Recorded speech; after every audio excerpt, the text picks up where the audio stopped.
Chapter 1, Bizarre Blizzards. One day a young man went into a golden hotel. It was so large and so big. There were waterfalls all over the walls and the floors were made of ice and diamond. He had been meanly wounded by men in shies ties just outside the hotel. They stole his wallet and all he owned. He went to the nice, neat, and swell hotel looking for salvation, but what he found was even greater than he thought. "Hello," said the receptionist. "Here's a place where all your wildest and nicest dreams come true. You only have to believe you know, so, looks like those ruffians the Blacktails got you, not to worry." A helix of little light particles began to encircle him like a dragon or like Twilight Princess or like floating water droplets rose off the ground and began to twirl around him, but all of a sudden his wound healed. "Thanks, so hey, we just spawned in this world, sorry but, where are we?" Max said. His name was Max by the by. Smiley face. "Max, you're in the Golden Hotel of Jesus Christ. These hotels were made by Jesus Christ to protect those who wish to do the right thing. You know how hard it is in the dark mirror after all." "The dark mirror, what's that? Is that the world we're in?" "Correct, Max. Also we know your name because we know you, Max. We dreamt you'd be here. In our dream we saw you'd make this world of dark a world of light. We'd be impressed, Max. Who you want to see in a Beiju? He can answer more of your questions than we can." "He's at the top floor." The receptionist Alex began to call Abeju and he answered. "Hello." "Hello Abeju, it's Alex. Max is here." "Perfect. Please send our nice friend up to our room right away. Tell him Kamina and Simone are here, but he must hurry for there's not much time until the black and white siren stops time again." "Very good, sir, consider it already done." "Bye Alex." "Goodbye Abeju." "Well Max," Abeju said, "you can head up to his room. He's in room DS15. He said Kamina and Simone were there. We have no clue who that is, but he said you'd know." "Good luck, little man." "Thanks Alex."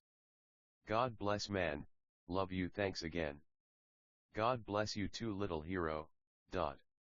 Alex smiled warmly at Max. He said this with a soft excitement, like he knew this DB hard, like he knew everything. That man surely had the heart of God. The interior of the hotel was utterly golden, like soft and hard at the same time. It reminded Max of Hunter x Hunter, that one scene where Gon and Killua cut the lights off, or maybe like Grand Budapest Hotel. Max was surely and utterly discombobulated. Kamina and Simone. What like? Gurren Lagann. There wasn't time, surely we need to hurry, he thought to himself. Max was us, by the way, or like, you, or you, or you. Max walked over to the elevator in disbelief. His wounds healed. Memories began to pour into him like an overflowing half-earth. He could conjure floating small ice over his right hand, so he did, or fire, or miasma, or electricity, or bubbles, or crystals, prisms. He walked over to the elevator dressed in a white t-shirt and blue jeans. His appearance was handsome, he looked nice, he had a small but confident stature. He walked over stairs or like obstacles or like hurdles and pressed the elevator button. Eventually the elevator opened and he went to the top floor of the Golden Hotel. The hallway was normal with beautiful and pretty carpet, or like ice or like fire. It changed before his very eyes, or it might have never even happened, to the mean or like rude or like impolite, that is. He skated or like slid or like ice skated, or like he wore a fake mustache, or like walked his dogs, or like petted and kissed his dogs. He knocked on door DS15 and Abeju opened the door. He was an angel. He had large, luxurious, white, feathery wings. Behind him were two little white figures, like the god from FMA. When Max entered the room it stayed the same size, or like got infinitely larger, or like the TARDIS, or like, yeah man, it was fucking crazy. Sorry for cursing by the way, but we curse, so yeah, if fucking you don't, cool. Please stay awesome and please read another book. The Bible might be a good option. Hi Abeju, we're Max. They shook hands.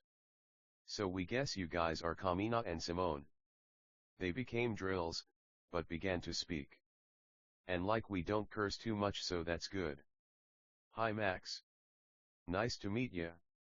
Me and Simone here are what you might call talking drills, but we like to take a humanoid form so we can have hands and stuff. Kamina said. Simone added, that's right Max. But no need to worry, we're gonna save the dark mirror and for the first time bring light to this damned world. There's many like us talking water, talking fire, talking desks even, or like even talking chairs, but all we know is what we are. We're not like men or like angels who know more than us in a way, but in a way we're fucking smarter than the sharpest tool in any fucking shed, and that's a fact. He gave a thumbs up and shape-shifted. He continued, we can even look just like human beings. But we figured you'd find it kind of funny if we appeared looking like this, like God in a way, for aren't we all God in a way? When we know one is all and all is one, we become limitless, but you maximum. You're special.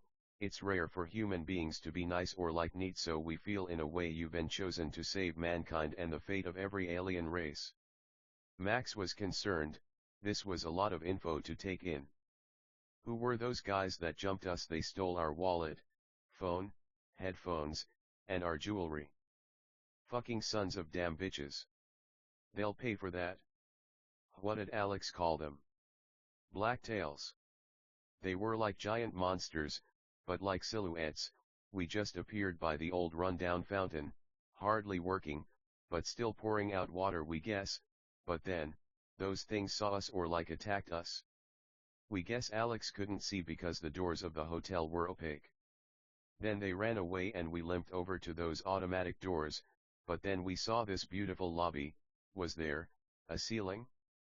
Things are so hard to remember sometimes. Alex, was he one of these alien guys? He looked pretty human, but that technique he used, oh yeah. Why does our memory keep cutting off stuff? We remember we were fighting, we guess blacktails, or we might have dreamt it. It's like our memories are all gone. If they were even there to begin with in the first place. Max. Abeja waved his hand in front of Max's face. Earth to Max, he said in a funny, almost robotic voice. These guys who jumped you, Max, how big were they? Abeja said. Enormous. Max replied. They were at least double our height. They were fucking gross, blacktails, huh? That's right. Abeja said in a quiet, confident tone. He pulled up a digital screen, or like many, with pictures of blacktails with descriptions of their height, weight, where they're found, and powers. Of course, everything isn't hard enough already, we guess. Blacktails can range from nearly microscopic to the size of buildings, or even planets. If we don't stop them, they won't just destroy Dark Mirror but all the planets in the universe as well. We know you're a skilled magic user, Max. More skilled than anyone, whereas we all have our areas of expertise. You seem to be able to conjure anything, but you must hone and sharpen your skills. Blacktails don't play around. There are human colonies all over Dark Mirror. It's called Dark Mirror because it's thought there's a second half of Earth just below this, so dark that there's no light there. But hopefully one day we can make the half of Earth light and make it just like this one, huh? So what do you say? Can you help us, Max? Abeja finished. He was a manly man, surely the kind to protect women and children. He spoke like he meant every word, like this wasn't his first rodeo, if you catch our drift. Sure. Why not?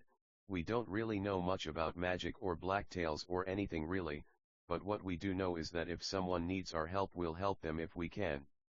Max said this with quiet confidence, a running theme among our heroes. Quiet confidence is knowing if someone won't listen to us if we're quiet, they surely won't listen if we yell. So listen, Max, we've got a game plan for 15 Maple Avenue. We know a drug deal's going down here between the Darktails. We figured we bust in the warehouse, kick some ass and flush the drugs down the drain. Kamina said. He seemed happy and excited. Max was sure he was a skilled and competent warrior, someone who wouldn't back down from a fight no matter what. So no offense, but like, where are the police? Max said. No police, no one really knows where this planet came from. We were notified of its existence just yesterday, that's when we figure it was made.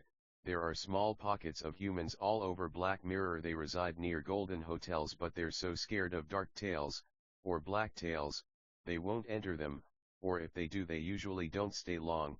That's what makes you different, Max.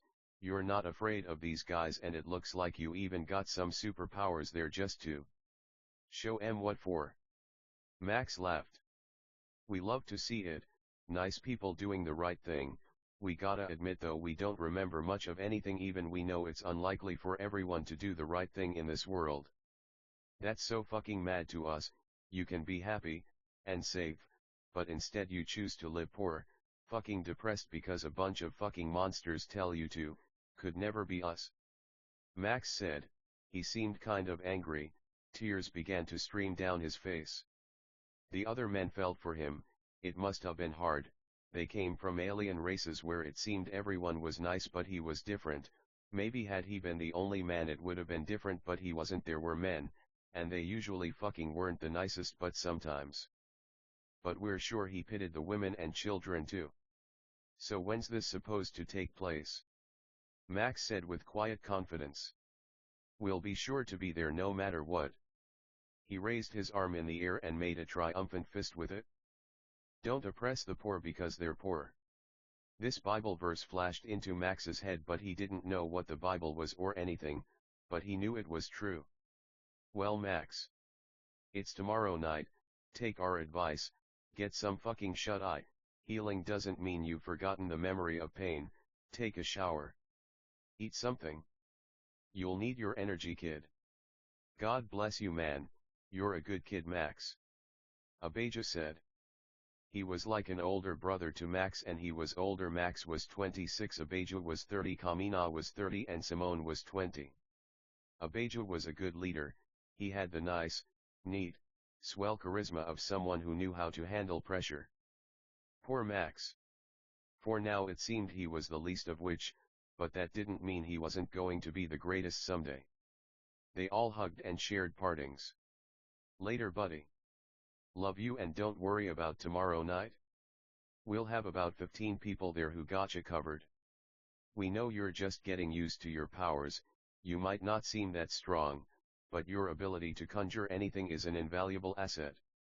Abijah was very bubbly and upbeat when he said this, but then he began to cry, got really quiet and serious, and hugged Max really hard. He said, listen, we love you, you're the greatest, don't let anyone tell you otherwise. He emphasized the word anyone in a way that's hard to describe on paper, but you'd know it if you heard it. He smiled and wiped his tears. His hands were on Max's shoulders, his arms were fully extended, and he smiled in Max's face. Max was only 5 feet 6 inches, Abijah was 5'10" with a blonde bowl cut. A slim cut, but built, and a lean but muscly figure. Kamina was olive-skinned with black gelled hair and a similar build to Abijah, but Simone was at least 6'1" and really skinny. Max was thin. He loved food and always thought it'd be funny if he had a little bit of a beer gut, but the problem was he just didn't drink. Max smiled back at Abijah. Love you, man. Thanks for those encouraging words. We might not remember who we are, but we know who we're going to be. Someone who loves his friends like you guys. Abijah, Kamina, Simone, and hopefully someone who will flip this mirror into a world of light and happiness where everyone can be accepted for who they are regardless of their race, height, weight, gender, or sexual orientation. That's what we fucking like to hear. Everyone said in unison. Listen, we know when things get hard in this world you wanna. Kamina made a motion of his thumb going across his neck. Let me tell you, man. Life is about your ass handed to you until you memorize what the fuck it looks like. Then kicking other people's asses until they don't have any damn ass left. Love you and God bless. He had a quiet confidence. Max cried. Right, he said and nodded quickly once. His voice broke. We're all counting on you, Max, so don't let us down. If you need anything, remember we're here, but please don't, 'cause I'm kinda tired. He laughed. He was like a chibi anime with a huge sweat drop. Duh. Well, love you guys, see you later. Max smiled with his tongue out and a peace sign. His eyes were completely closed, then he vanished. Well guys, let's hope for the best, huh? The remaining members of team all said. They were chibi or vanished or slept or played video games or trained outside. Remember, like Ellen White said, guys, it's open-ended for a reason. God made another floor on top of Golden Hotel for Max. There was no elevator to it or no other way to it but just teleporting in or going through a window, but there was a door to the roof. The suite was huge. It had little stairs that boxed the area that lead to a lower floor about a foot down. It had a huge luxurious bed with fine sheets and super soft sheets and blankets with high thread counts. It had a fridge in a wooden wall that blended in seamlessly with lots of food and drinks. It had a personal pool and hot tub with tons of video games and a high-tech desktop with a water-powered build with rainbow lights. There were huge red curtains that elegantly folded into themselves that tied at the middle. The floorboards were polished wood that looked kind of burnt in places. Max was near where a door would be and he walked over to his bed and sat on it. Tomorrow night, huh? We hope we'll be able to help. We can barely produce any puffs of fire or splashes of water. We might just have to watch, or like conjure someone a sandwich or something. Max began to cry. He cried all the time. He turned the TV on and started watching Dragon Ball. He saw how Goku said, "Oh man, it's not like we can fly or anything," he cried. "Goku," he thought humorously and a little disheartedly, "how far you came, friend. You can do anything if you set your mind to it. You were flying in DBZ, so we just have to be patient and take our time with stuff. We're like you, Goku, we don't feel so strong now, but one day we will." Max chose Dragon Ball because it had the scene in the beginning of the first episode. Contradictions contradict, friends. How does Max know Dragon Ball if he doesn't have any memories? They might flash into his head like lightnings at night's fall, or like tears, or like fucking shooting stars, or like apples off trees. Wind by Naruto is a good song. It teaches us the value of pain, friendship, adventure, and fighting. Listen to it if you get the chance. Max had ice cigarettes. They were literally just sticks of ice, but with magic he could inhale, and ice dust and particles that glowed and glittered would fill his lungs to calm him down. Oh kids, he thought, he loved to smoke, but the cigarettes had fake smoke, but his kids didn't know what he meant, so to break it down or fucking demonstrate or like condescend even, he made these cigarettes. Fire cigarettes were sticks of fire that produced fire sparks and glitter, or even threw flames that were huge. Electricity cigarettes tingled his lungs as the electricity would dance, bounce, jump, and drip on the inside of his iron lungs, or diamond or ruby or emerald or sapphire. He took a toke of his ice cigarette while lying on his back and blew the ice dust up. "Where are you now, kids?" Max wept. He had memories of raising children. They were a rowdy, rambunctious lot. They were poor orphans he adopted in a place a lot like Dark Mirror, probably more dark than black, 'cause that's a really popular show, but God bless, they squatted in an abandoned factory. He actually found them all in a box. They were dogs at first, but he made them people. They were all girls 7. They were poor but taught them to play music, to street perform for food. When Max got magic powers, he moved them to the Arctic because he wanted to live in an igloo, and that's where they lived. Elizabeth, Ashley, Alexandra, Lindsay, Angel, Diana, and Ellen. Max was an orphan too. He was 10 when he adopted them. Him and God helped raise the kids. The kids fought with God a lot like Job's kids, but they were good kids. He loved them, they just had some chips on their shoulders, that's all. Elizabeth liked dogs a lot. She also loved code geass and exercising. She wasn't afraid of anything, and she liked fire the most, so we can also call her Fire. Ashley was tall and loved fashion and modeling. She always had big dreams of being a model and wearing expensive clothes. Nothing wrong with that. She loved water, so we'll call her Water. Alexandra was tall too and blonde. She loved hanging on trees and reading Max's Dark Academy series he'd write on a laptop he got from playing music. She loved fishing and camping too. She liked electricity, so we'll call her Spark. Lindsay was a bookworm. She liked learning about world affairs and was very cautious to avoid doing drugs and alcohol. She never even tasted one of the cigarettes. She liked the forest and fishing and camping too. She loved green light and leaves, so we'll call her Leaves. Angel loved video games. She had a Switch she took with her everywhere she went. They lived near a river, so that's how they bathed. If they were lucky, they could get a fire going to boil some water to get it hotter. She loved camping too, but usually just sat at the camp playing her video games. She liked ice, so we'll also call her Ice. Diana was tall and loved to sing. She loved Britain and fish and chips, Big Ben, the London Eye and Princess Diana, who is who Max named her after. She loved playing Mario Kart with Angel, and she loved playing as Baby Mario, but Angel usually picked Baby Luigi. Diana loved the idea of royalty and she hoped to go to heaven one day. They did go, but there was an earthquake that knocked Max out of heaven down to the dark mirror. Diana loved light, so we'll call her Light. Last but not least was Ellen.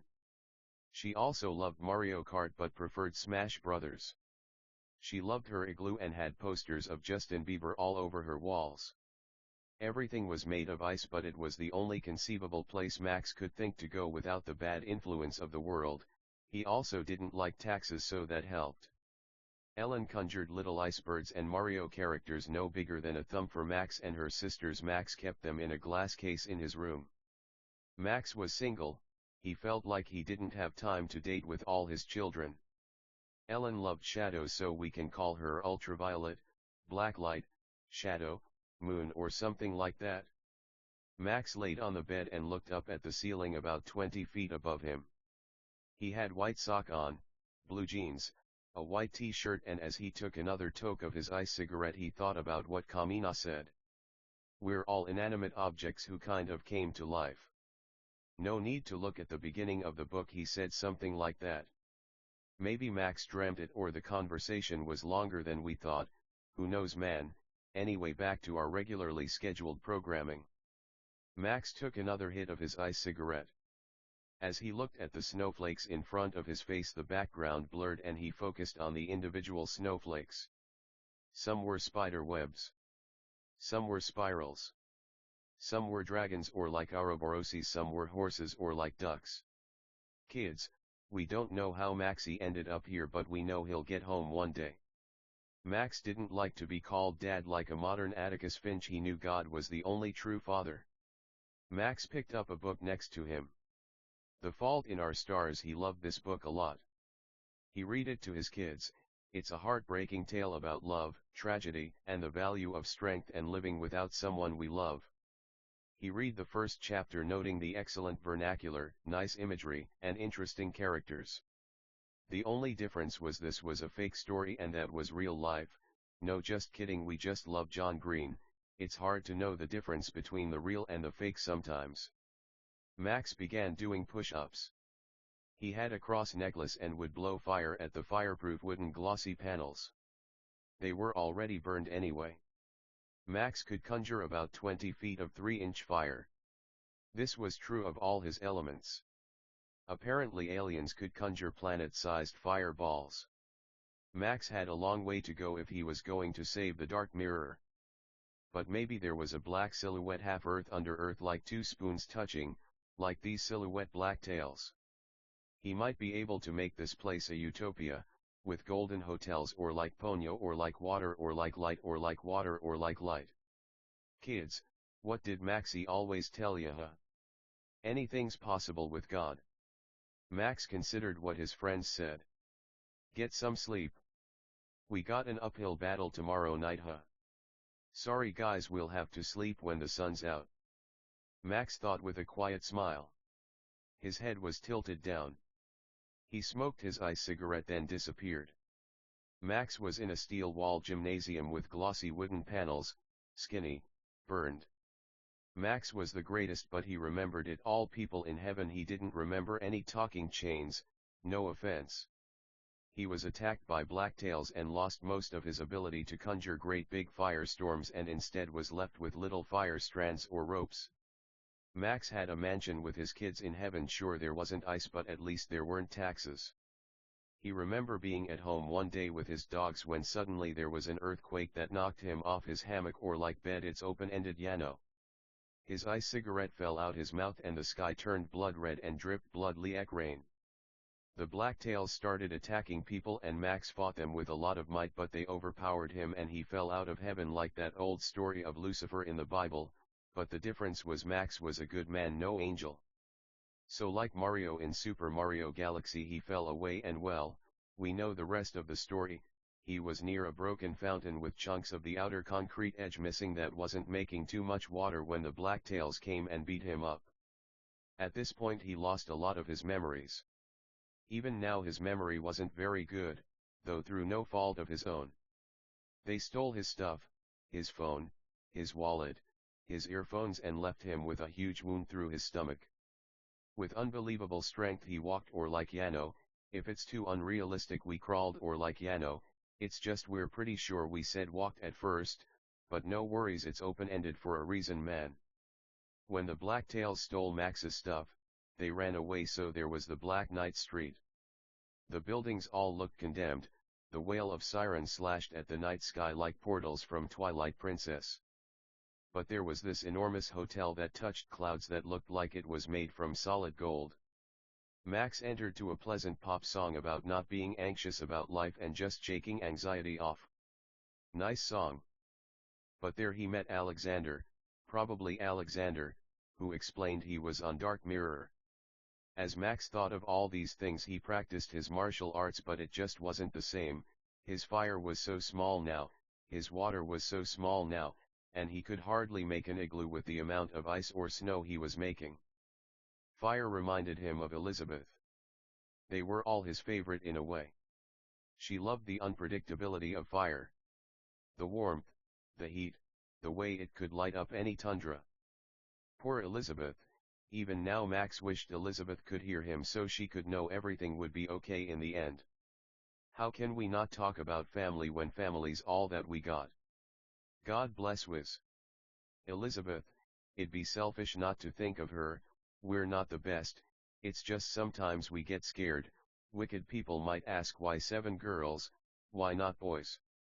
As stupid as the wicked act, it's strange they could even think of this question. Well, we wanted girls. We felt like it's what we wanted though we love men too, it's not that complicated at all, we might like girls more than boys probably that's it, we always have, just makes us happier we guess. Max's backstory is a little complicated. Max was also just a simple dog. But God raised him. The problem was God was poor too, no one knew he was God. Max was taught music and the hardships and difficulties of life. Max named Elizabeth after Queen Elizabeth II for she loved the Queen a lot. Sometimes things might not always make sense but that doesn't mean we shouldn't say it. In fact, it's the complete opposite. If we said things that always made sense how boring would that be? Max listened to Nightmare by Halsey while training. It's a really nice song about the tragedies of what society expects us to be and how if we break out of their mold we might make a self-empowered, self-loving anthem to our tragic, but beautiful life. Max loved to use chains to fight with little hooks at the end like the hookshot from Zelda. His chains were only 20 feet long now and very small but he made work on his little punching bags, piercing them, but letting the sands spill out almost like the sands of time that give us so much anxiety. Ice pellets flew fast enough to dig wounds, but not fast enough to go all the way through a target. Rocks were the same way, pebbles now, but no boulders. Fire was now thin and wasn't exactly cooking a steak or wagyu anytime soon. Water might make someone feel like they're drowning so it surely wasn't a pool. Max continued with fire, water, ice, rocks, chains, and the like for many hours. He was sweaty. He was kind of fat if you want to see it that way. Open rebukes nicer than hidden love, no offense, honestly, but Hollywood changes how these characters look so much anyway. We start to begin to wonder if it really matters. We could see Max as a little fat man, black, Mexican, Indian, whatever you want man, you're cool. He could have average arms for real strength is God, magic, anime, and all that stuff you hear on the internet, but working out is surely good. it just is about health we guess, but magic lets us love all kinds of bodies. God bless Halsey and Colors, a nice and wonderful song about the tragedy of unrequited love and how we can love ourselves by learning from past mistakes to find better lovers and better futures. Max's earpods disappeared. Max began to shower in his hotel suite. He felt it wasn't cool enough, but he didn't have a choice, but he was grateful in a way.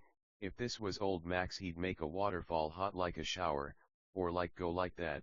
While Max could still teleport, he couldn't affect such a great body of water anymore, so the waterfall would still be cold. He could transport to a hot spring, but he liked and loved showers a lot. Max liked and loved to sing in the shower and dance. He would listen to Taylor Swift. Panic at the disco, rap, didn't matter to him, he just loved life a lot. The water was cleansing, hot and gentle, like a hug from God, or like joy, or like joy, or like. Max loved to repeat himself. It seemed some human beings just didn't listen. The shower was hot and steamy, not like, in a fucking weird way or anything. It's funny how mean beings can shower all they want, but still feel dirty. The water rolled off his body onto the floor. No amount of water can clean a monstrous soul, maybe a dirty one. Probably only God could clean such a wicked soul, but still, water feels so good. Like Ellen White said, shower as much as possible, at least twice a week. Open rebuke's nicer than hidden love. Some fuckers out there might hear it and mock it, but just know showers were different back then compared to how they are now. He liked making his hair straight from water, for it was usually curly, right? What you know, right? He smiled. In a way, this was his internal dialogue. God bless Michael Scarn. He might even be the one writing this book. Water cleanses, water. Ashley was water. She'd like to become little puddle and just sleep all day, immune to cold, immune to not eating fish. Max loved Ashley a lot. She always had a chip on her shoulder comparing herself to her sisters. He loved them all equally. Ashley felt too tall sometimes. They were all married too. Max stayed single though, too much to do, but there wasn't marriage in heaven. You gotta understand, Max was just a father figure to the girls. It wasn't like that. Why, they were pups of the same litter, if you wanna see it like that. Lots of this is metaphor, so yeah. Anyway, fucking, the water ran down Max's body, but cleaned his soul as well. Nothing felt better than a nice hot shower, and Max knew that. He could stay in there forever, but it's hard to put ice or snow in hot water. Max stepped out the shower filled with joy, but optimism as well. The floor under his feet was upside down and kept flipping over until it knew it existed. Chains flew across the universes in his mind, slowly but like lightning too. Noless, a word Max made, a secret like his heart. Kidding, it means lightning. Max could flip his bathroom upside down as many times as he wants, but his rosary will keep falling onto his own shoulders. Fucking spin it one way, spin it the other. That's how he was. Infinite chains are a ladder in an ether we keep flipping or spinning, or like twirling or like swirling. All good is from God, so God bless God for thinking of this, not us, but in a way us for sure, cause God's way smarter than this. Max put on his boxers, basketball shorts, and a tank top. He laid on his bed and watched Inuyasha until he started playing Desire of Ages by Ellen White. He listened to it every night. It was 1 a.m., fucking humiliating. He thought he'd be up for way longer, but it's cool. Even better, he hated staying up, though he loved nighttime.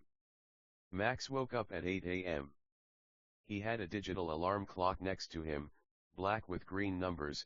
It was 8 a.m. exactly.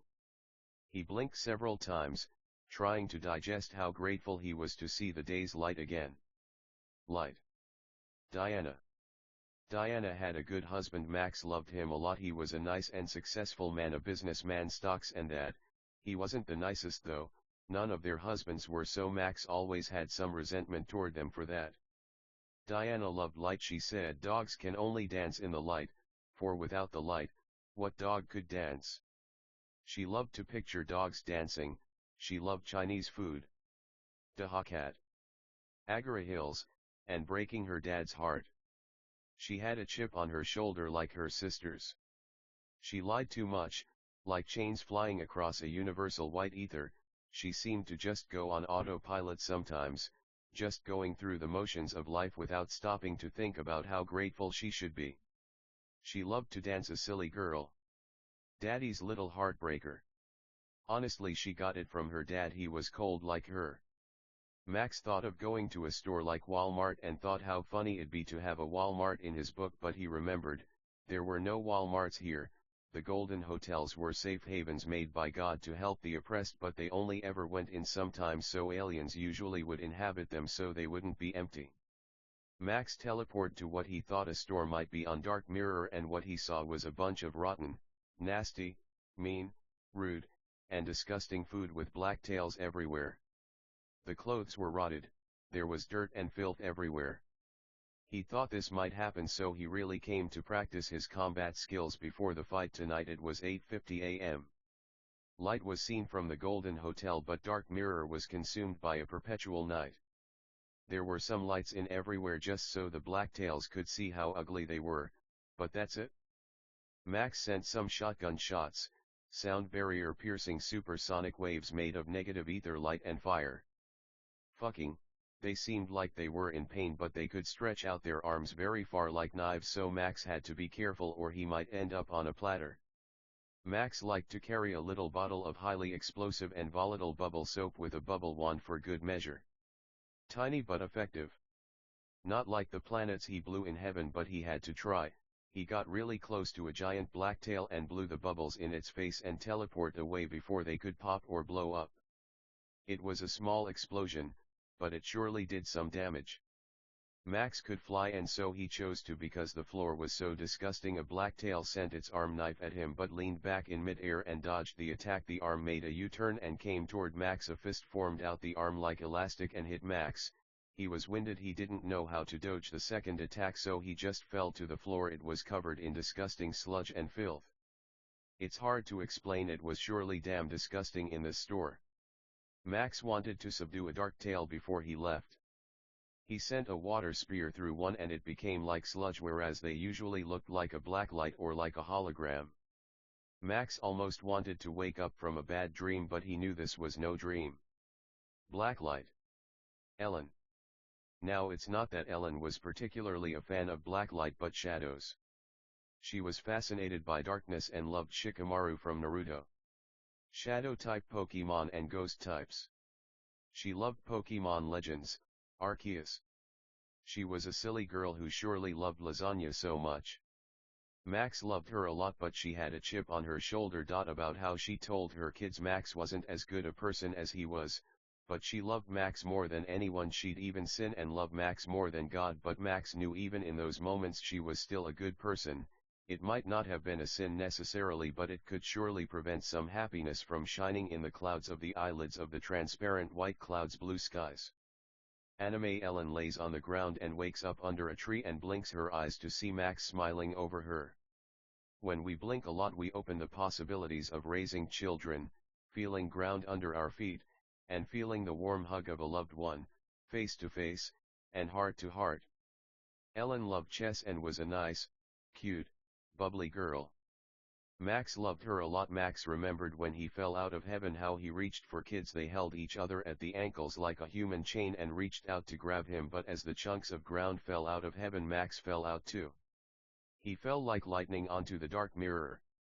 The semi-sphere waterfalling earth that floated in the middle of outer space.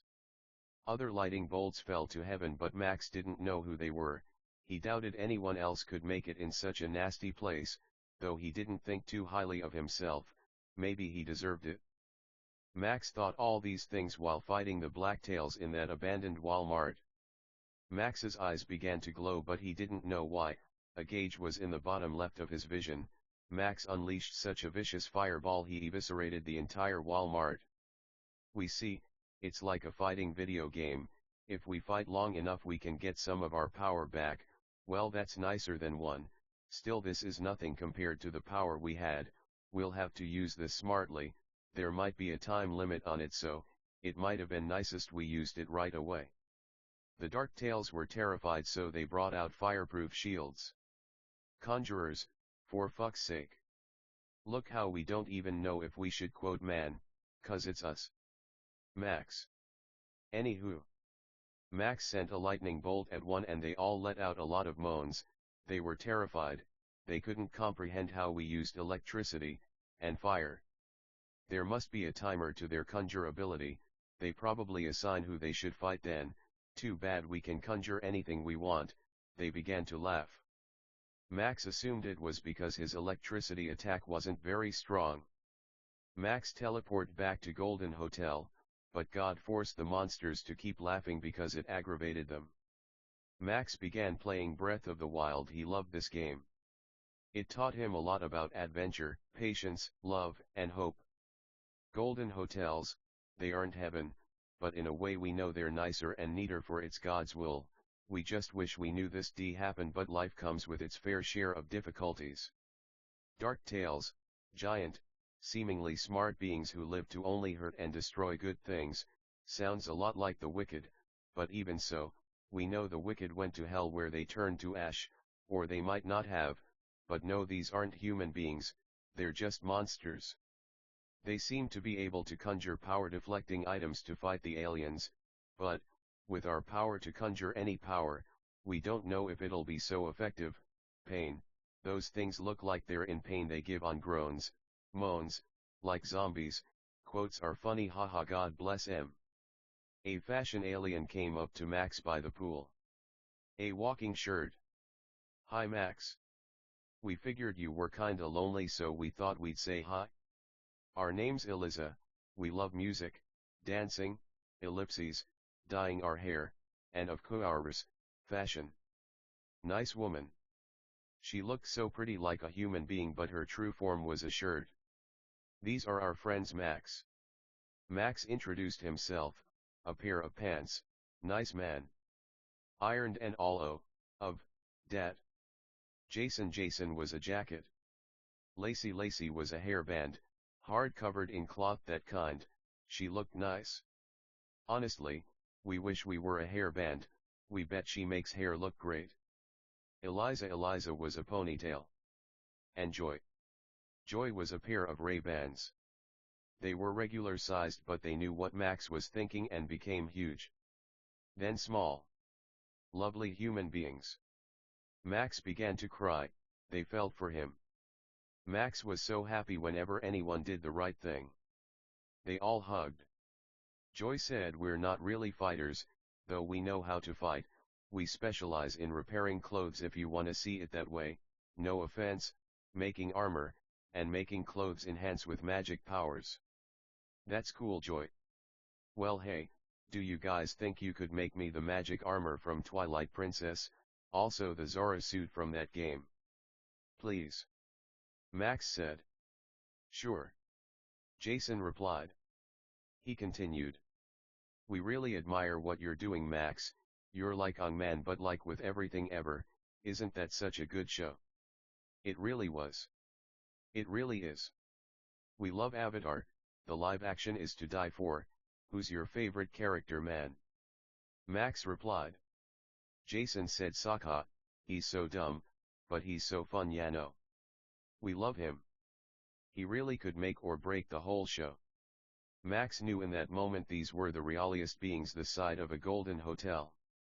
So true, Jason. Look, no offense, but no one looks like a human in heaven, right? Max asked earnestly, kindly, nicely, and neatly. Right? God does, but there were some humans, but they also fell down here to the dark mirror, though they look like holograms, but we don't know how come that came to be. Max wept. He hugged them and teleported onto the roof of the Golden Hotel. There was a diving board and a pool on the floor. He was in the cumulus strata state. He jumped, his fat jiggling, and did flips all the way down to the pool like lightning, and landed so hard he knocked all the water out the pool 10 feet in the air, then it all landed back in. Max ate a pizza and asked the other Max, hey Max, great name by the by, do you guys eat? Max asked timidly but humorously. The other Max said, we can, but we have to become human beings, we don't actually need food, we do sleep though and feel pain, though we can choose to feel pain, but we can't choose to not feel it for too long. Max thought to himself, wow. The power to feel no pain, what an amazing pair of pants. The other Max became a person. Hey Max, why do you think all of this is happening? Yano, it seems kinda harsh, we know God's right, but you're a smart man and we wanted your insight. Pants, Max said. Max replied, well, we know God's always right, he must be trying to tell us we would assume some human beings who are meant to go below might seem like they're above but they're not, 'cause we had no clue who you guys were. We knew some of those beings, we know they weren't actually the nice, neat, swell, polite beings they said they were. To some this could be a hard pill to swallow, so now we must suffer, for their sins, just like God suffered for us. The clothes were impressed to say the least. They swam in the heated pool indoors until they teleport out pool and all, and it began to snow. Runaway by Aurora played.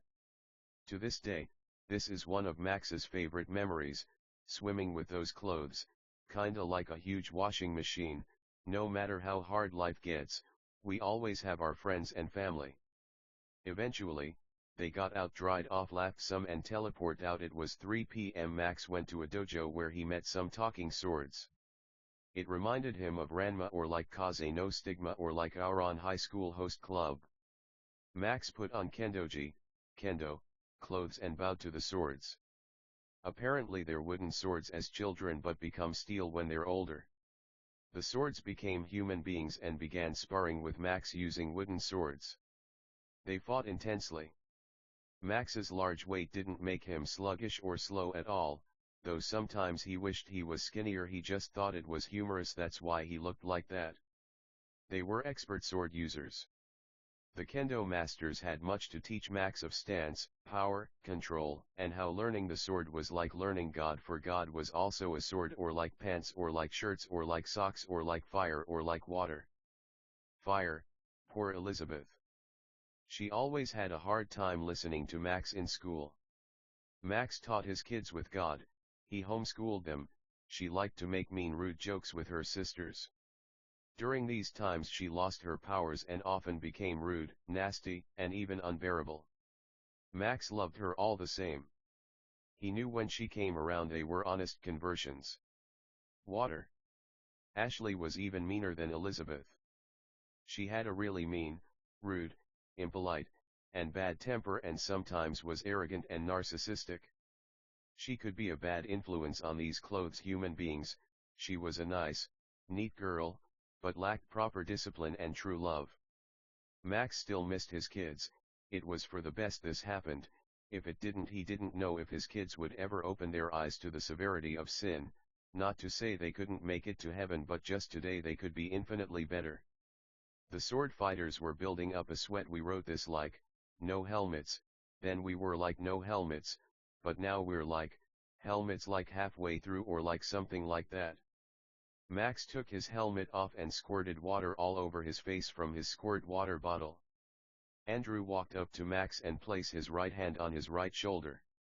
Max sat looking at the backyard on the wooden floor with his feet on grass while Andrew stood up. Max, you did a really nice job. Your skills are to be envied surely. Keep up that way, son, and you'll be a master. We don't want to say in no time this road's difficult and filled with pain, hardships, and the difficulty of being a real samurai. Andrew said. Thanks, Master Andrew, that means a lot, sir. Andrew was at least 200 years old, Jack was 23, and John was 16. Jack and John were Andrew's sons, though we knew what this actually meant. God made all these beings for there's no sex. The backyard was beautiful. It looked like the backyard from Ranma. There was a giant pool, nice green cut grass. There was a koi pond. A shishi odashi, a clacking bamboo on rock that hits the rock when it fills up with water. There were many giant empty green grassy fields that people practiced kendo in. Now to enter this place we went to Andrew's room, which was a portal to this area. It's not exactly heaven, for we had to think it up, whereas heaven is things God made. Max missed Diana. She was a good dog but often misled. She fell in love with the vanities of the world, fame, money, flattery, glazing. She often left the ways of God for frivolous living and sinful folly. Max always prayed for that dog. She loved persimmons. She could grow the sweetest persimmons and Max loved eating them and she loved eating his apples. She made sweet tangerines, oranges, orange juice, grapes, blueberries, honeydew. She loved walking barefoot on grass. She loved stepping on apples to make apple sauce and apple juice. She was a nice, loving, and kind girl. Max prayed for her. Max also thought of Elizabeth, how much she loved Unravel 2, a video game about two yarn guys, though they never finished it. She loved Britain and spaghetti with lots of cheese. Smart girl, she also loved cheesy garlic bread. She loved to write stories on her MacBook and play Paper Mario, The Thousand-Year Door. She loved to read Job, Psalms, and Song of Songs. Surely and truly a dog among pups. She probably lied too much. She smoked and drank, but that wasn't as bad as she thought. She loved to play basketball with her sisters and to go to baseball games. We teleport and we made money through stocks and crypto, plus this stuff was in heaven. Elizabeth always wished to be a Goomba when she was younger, just a walking talking shiitake mushroom. Max always said he'd eat her up. She was shy and anxious about so many things, but she had her own life, and she had a good one. Now she was in heaven, but Max was on Dark Mirror, the post-apocalyptic half-Earth, though Max knew Earth was usually round, with waterfalls falling off the edges. The golden hotels were impossible to see from space. From space it just looked like black silhouettes of buildings with water falling off the sides, but it just might sparkle to indicate there's just the smallest amount of hope there. Poor dogs, they were better than they thought. They were too hard on themselves. They often said sorry. They liked to be dogs and run and race each other. Nothing wrong with dogging or dogging either way. Max always thought of those dogs. He didn't have much else in this world. He had 7 dogs, some crystals, Pokemon card. No lol, he loved those dogs, but he had a lot, but in a way those were his only friends. Everyone else in heaven seemed more unreliable, and he'd never met the aliens. Money can never fill the void of true love and friendship. Max missed heaven, playing Quidditch, playing with dogs, hoverboarding, but now he was still in heaven in a way, but a crueler heaven, an uglier one. Poor dogs, a phrase Max said often, never giving themselves enough credit. Elizabeth, Ashley, Alexandra, Lindsay, Angel, Diana, and Ellen, the 7 dogs of Max's heart, one for every day of the week. Poor doggies, they always tried their best. Meanies denounced them so much, calling them goody two-shoes or whatever that means. He loved those dogs, soft shampooed fur, always smiling, biting shoes and feet, sleeping, running, swimming, good dogs, just a little misled and lost but his friends at the end of the day. Poor dogs. Max prayed for them, for Satan has asked to sift them like wheat. Those dogs cried, they languished in anguish, they didn't know why the world was so cruel, but they did their best, and at the end of the day that's all that really mattered. Poor dogs. Max was always saddened by animal abuse. Animals are our best friends. They offer comfort, cozy cuddles, soft shampooed fur. You can lightly bite them, you can kiss them, you can hold them, rock them, make them dance, dress them up, put sunglasses on them, a shirt, make them DJ, ha ha ha ha. You gotta love animals. To Max the saddest thing is when a dog cries, cause you can tell they're trying to be so strong during it. They're so confused and hurt. He loved dogs. There were an infinite amount of dogs in heaven.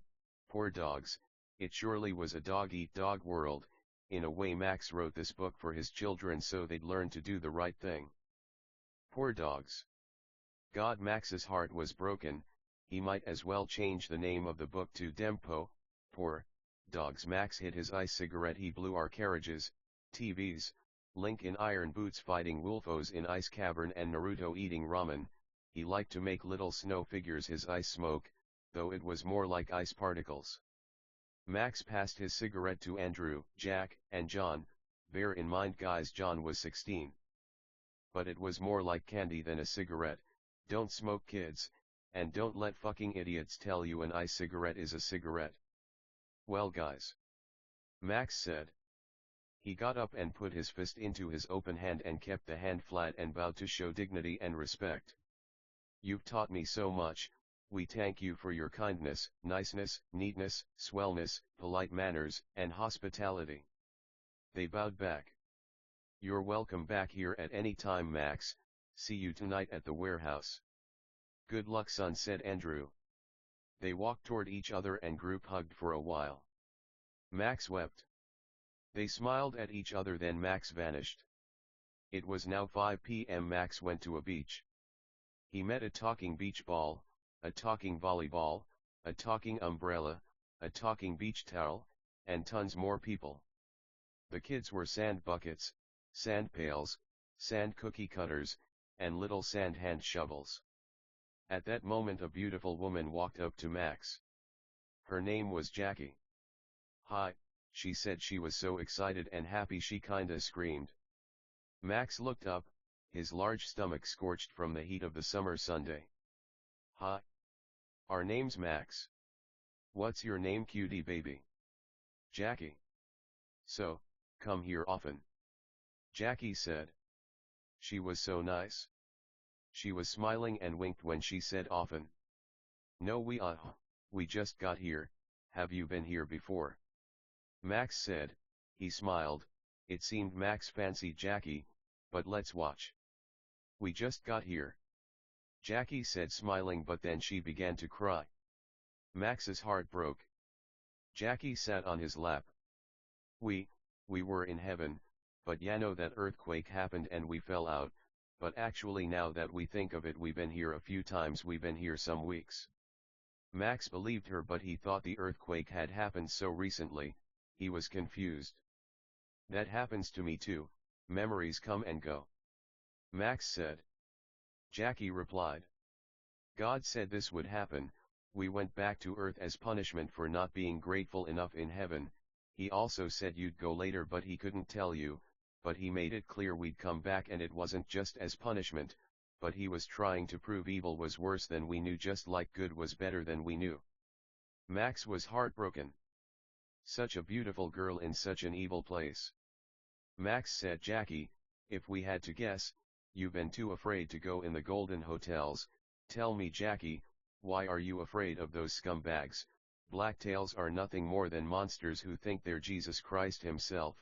They're nothing to be afraid of." Jackie was crying. "We know, it's just, we feel like sometimes we might love our own family more than God, which feels right. We know it can't be that bad, in a way it's good, that's what God would say just to be nice, but we lose our rock when we lose God." Jackie was crying a lot and hugging Max. Max pitied her. They kissed. There wasn't kissing in heaven, but Max assumed it was okay down here. Max wasn't the best, which is why he ended up here. If he made any more mistakes, they'd be his to make. "Listen, Jackie, we know we're not in heaven, so it might be okay."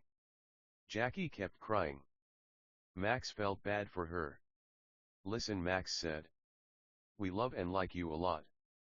Platonically and romantically, it's just we want to make sure it's okay with God." But Max had a feeling God didn't care. So long as they weren't in heaven, he couldn't see why at least kissing was wrong, and so they did kiss, and they kissed a lot, and Max told Jackie about himself. Jackie told Max about herself. She said, "On this hot summer day in the hotel room of a beach towel. Our name's Jackie Johnson, we went to Connecticut College and majored in art. It was in a town called New London. We smoked and drank, but we made sure to go to church, read our Bible, do mission trips, and help the poor. But, we never fell in love, just meaningless affairs that meant nothing. We're sorry. Max. We love you, and no sex is fine, we just feel like it's hard to tell someone we love you without sex, but we know that's our fault, not God's." Max replied, "Listen, Jackie, we're sure sex with a pretty woman like you would be fucking unbelievable cool and good, but, you know God's rules about monogamy and that, we're already such a sinner. We already know we're not going to be the monogamous husband you want. We can only imagine the difficulty of being monogamous, that's why we prefer being a virgin." Jackie replied with a smile, "Well, we can still kiss as friends." She was very close to Jack's mouth. She said that with a smile. She inched closer toward him while speaking, and then they made out again. Max wasn't the best, but God was, so he let it slide. To God, he thought, one man one woman makes sense. Though it hadn't been this way always, for better or for worse. Kissing surely wasn't sex. Max was just confused, but surely felt a little sexist. But wouldn't it be bad if he was okay with Jackie kissing other men? Wasn't it more acceptable for a man to do it than a woman? Max wasn't the best, but it wasn't sex, and it wasn't going to be, so we don't know how it's cheating if there's no sex and the women know. Poor twisted human heart, swayed by the simplest things. Room for one please, a little white man said. Oh. It's you. Dear, why it's. The little white man pointed both his thumbs at himself. When we say little white man again, we mean like the God from FMA. Jesus Christ, baby. Alex ran from behind his desk in front of Jesus, who backed up and bowed down. Lord. To what do we owe this great honor today, Your Highness? We came to see a certain Maximilian Hillian. We heard he's committing adultery on the beach. God said and smiled at the end of his sentence. He smiled more and pointed his thumb at his teeth. Smile. Surely you jest, Lord. Folly, yes, but adultery is sex, isn't it? Alex said. He laughed. We guess you're right, Alex. Should we take the elevator or just like, poof, Yano? God was smiling when said just like. He pointed both his thumbs at himself, and when he said Yano he tucked his checkmark thumb and index under his white chin. Well, there's nothing wrong with exercise, sir. Can you believe Max? He's so big he might keelhaul any moment. Alex said. He had a posh voice. He was kinda like that examiner from Hunter x Hunter, the one who made them run for miles. God stopped smiling and frowned, but then smiled again, this time with teeth, then laughed. Alex, man, don't fat shame, he said with a frown. No, but he looks good, right? Very good, sir. Those are my apologies, dearest, smallest Jesus Christ. Here's a room key, Jesus, you go right on up. Alex said. Thank you, Jesus said, letting the key dangle in his right hand while he held it up. He swung the key, which looked like a traditional key and a keycard on a keychain, while dancing and whistling over to the elevator. He pressed the elevator button and smiled and laughed while waiting. He hit the e-cigarette and said, "Don't discriminate, kids." When he said kids, he gave a thumbs up. He said it as if he was looking at a camera. He walked in the elevator, turned around, smiled and waved at everyone. They all screamed positive compliments at him. The doors closed, then the screen went black. Jesus was like 3 feet tall. He usually looked like a human, but he liked to look like this as a joke. He took another hit of his ice cigarette. Ice was the best flavor, blueberry. He was disappointed in MX. But what could be done? Plus Max was usually a pretty nice person. The elevator could move like lightning, so Jesus arrived. The elevator began to smoke and he was disappointed. We need to fix that. So weird. But technically we did it on purpose, cause we thought it'd be funny to annoy people who are too picky. But how can it move so fast? Isn't that dangerous? Jesus thought in a mocking voice. That's the point, guys. Jesus didn't curse cause he was better than us. Jesus exited the elevator door and coughed as he waved smoke away from where a nose would be. We wish we cursed. We don't, but we just pity people. No, it's not the worst thing at all, but it's wrong. Jesus walked down the corridor until he found the door he was looking for, but unlike all the doors, this one was opened with a sign that said "Welcome," stitched like embroidery in a frame hung on the door, red yarn over white cloth. The door was a portal that floated about a foot over a sandy beach. There were tons of people, though they looked like people. They weren't actually people. There were vaults, tables, desks, pens, pencils, anything you could think of, really. They were just chilling. They don't really eat, so no one was barbecuing or anything, but we know there was one Homo sapien there, and Jesus could already smell the ribs. Max was cooking with Jackie, and Jesus set foot on the sand and waved and chatted with people while walking. "Hey Jesus." JC. Little white guy, the last one was a human being. Jesus talked to lots of people before eventually get to Max, but when he got there he said, "Hi Max." "Who's she?" Max closed the door on the grill, ran over to God and hugged him. God also became fat in pity to Max. "She's Jackie," she said. "She's been here a few weeks and she's come to this beach a few times. It's such a coincidence, whenever the towel people throw these parties is when she comes." Max said. Jesus said, "That is quite the coincidence indeed. Jackie, tell me Jackie, is there anything we can do to help you feel better? It seems like you've been sad." Jackie hugged God. "Can we get some dogs? We love dogs." Jackie said. Just then 20 dachshunds from pups to elders spawned on the beach's hot tan sand. "If it's dogs you want, then dogs you will get." God took a bite of a hot dog. "Anyway Max, you know if you kiss one woman, you should only kiss one woman, but we know women can be cute, not for me though, we're better than everyone obviously." God said. "Obviously, so God, how long do you think it'll take to get everyone back to heaven?" Max replied. God said, "Who knows?" He looked genuinely concerned and deep in thought. He continued, "We intend or like purpose for you guys to learn from this, or like come back. This is a more limited heaven but more blessed in a way, for pain is a blessing. Max, we only came to encourage you to keep up the good work. Unfortunately not everyone will pass our test or like get back to heaven."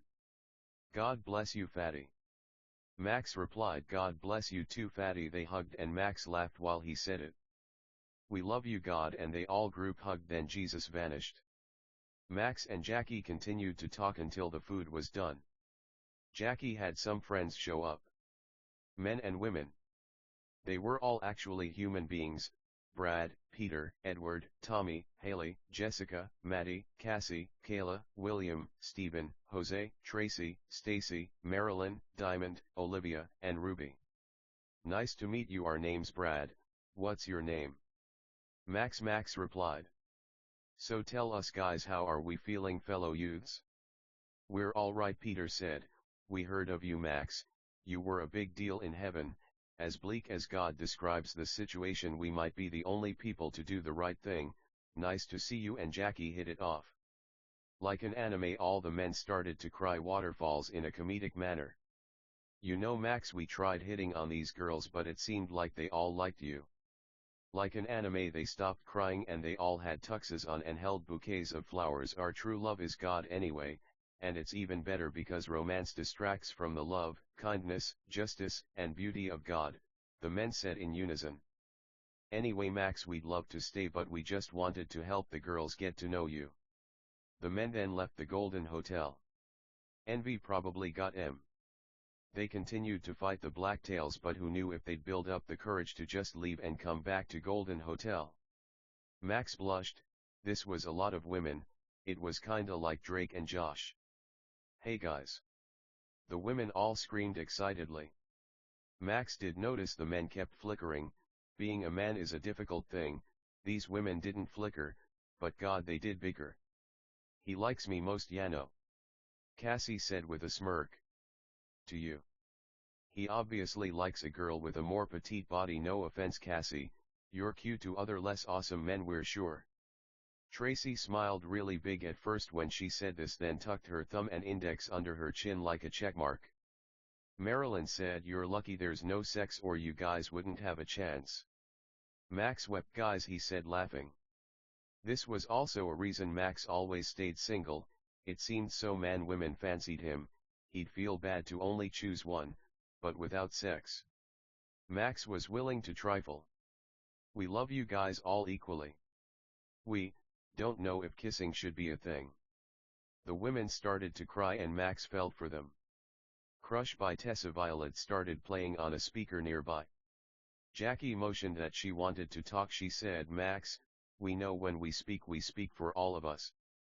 And the other women agreed with nodding. "We don't have to kiss, but no, we don't like anyone but you. Should we lie? Liking the same man can't be a sin, right?" They all agreed, "But we don't need to type it 'cause we feel like the audience kinda gets it, Yano." "Well, I like and love all you guys. You're not wrong, but I am, so let that punishment fall on me." We feel like we'll just end up kissing later, so we might as well do it now. Then Max was a really bad person and made out with all of these cute ladies. Cassie motioned that she wanted to talk and everyone motioned and nodded to give her the floor, their attention, and the mic. Cassie said, "Look Max, we feel like we speak for all of us when we say." And the other nice women agreed. Cassie continued, "We don't want to lie, but we can pretend we're just friends if you feel it's immoral or God, people are sensitive, open relationships are a thing, right?" Cassie said, and everyone agreed. Max, like, dating shows the man dates all the women then picks his favorite, we could do something like that. Everyone laughed. What a nice, neat, swell, polite, good, and great idea. Then at the end I'll Max pointed up. He winked. Pick our favorite woman, perfect. This wasn't Jesus's favorite thing, but it wasn't a sin because he didn't know it was sin, plus polygamy used to be considered okay, so that might have been why Max thought he was smart. No. Honestly, Jesus was completely fine with it. It wasn't sex, so at the end of the day what was there to really say? So this might not keep coming up. God bless the church, Christians, the Bible and Crush by Tessa Violet. Little baby sand pails and sand castles. As people. Hilarious. Max already knew what they looked like, but he was just fucking around. So contestant number 1. Why do you think we should be your special chocolate man who's best friends with talking towels and towel accessories? Well, Jackie said we love washing machines, detergent, little towels, towel accessories. King of the hill in a way. Open rebukes nicer than hidden love. It's good but not for us, but we like the propane and propane accessories joke.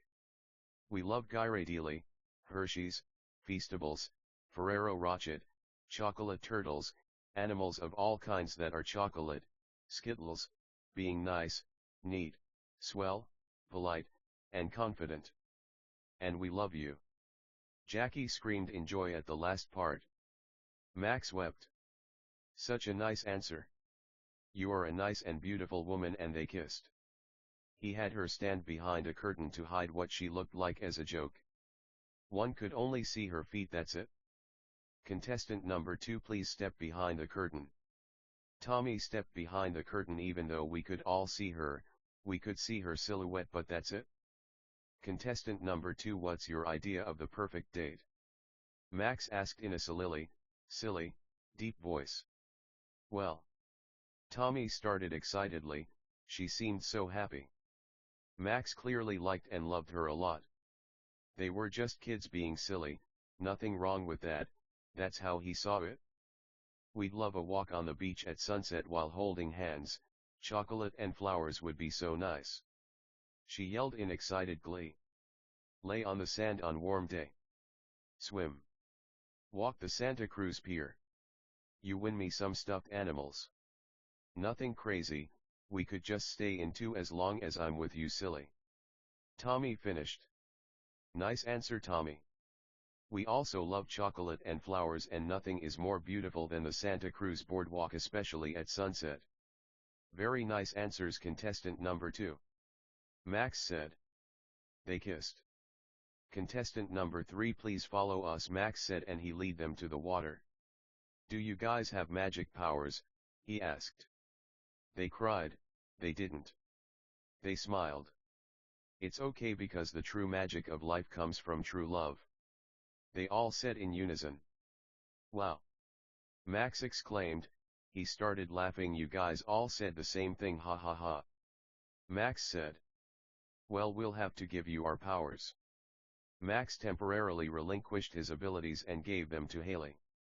Haley. We want you to make us an ice sculpture. They were standing in the water about knee height. Haley took a deep breath and held her right palm up. She wept. She was nervous and anxious. Her face looked calm until it got a little more intense. Then an ice origami swan appeared about 3 inches tall.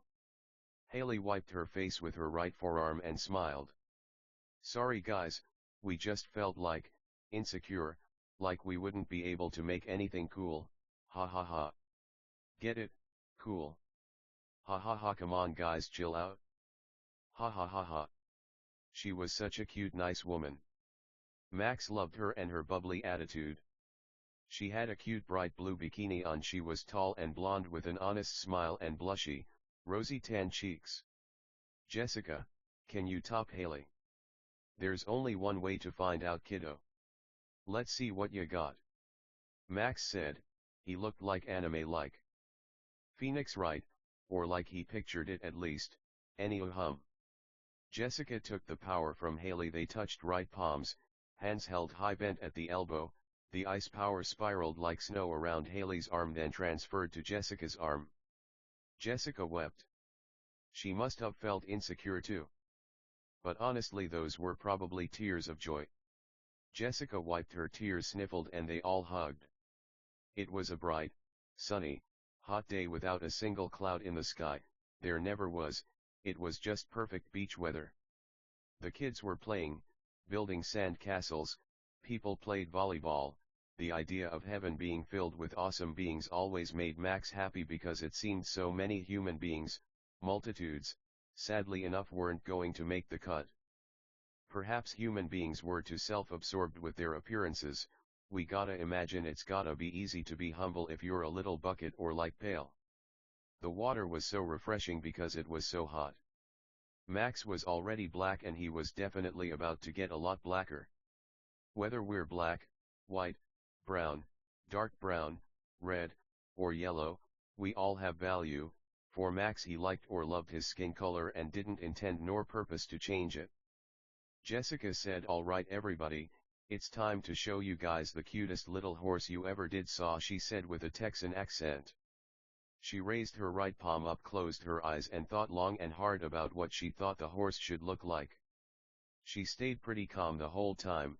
There's two kinds of people in this world, Yano, and poof. The horse appeared in her hand, cooling it to the touch. It was a beautiful little stallion. Jessica probably liked riding horses. Max knew that was a popular hobby back on Earth. It was going to be a hard choice, but Max had to give a point to both because he felt bad for them and he honestly felt they were both equally good. Max didn't want this to end. It was 7 p.m. but the rendezvous was at 2 a.m. but it was perpetual sun here. Max knew what he had to do.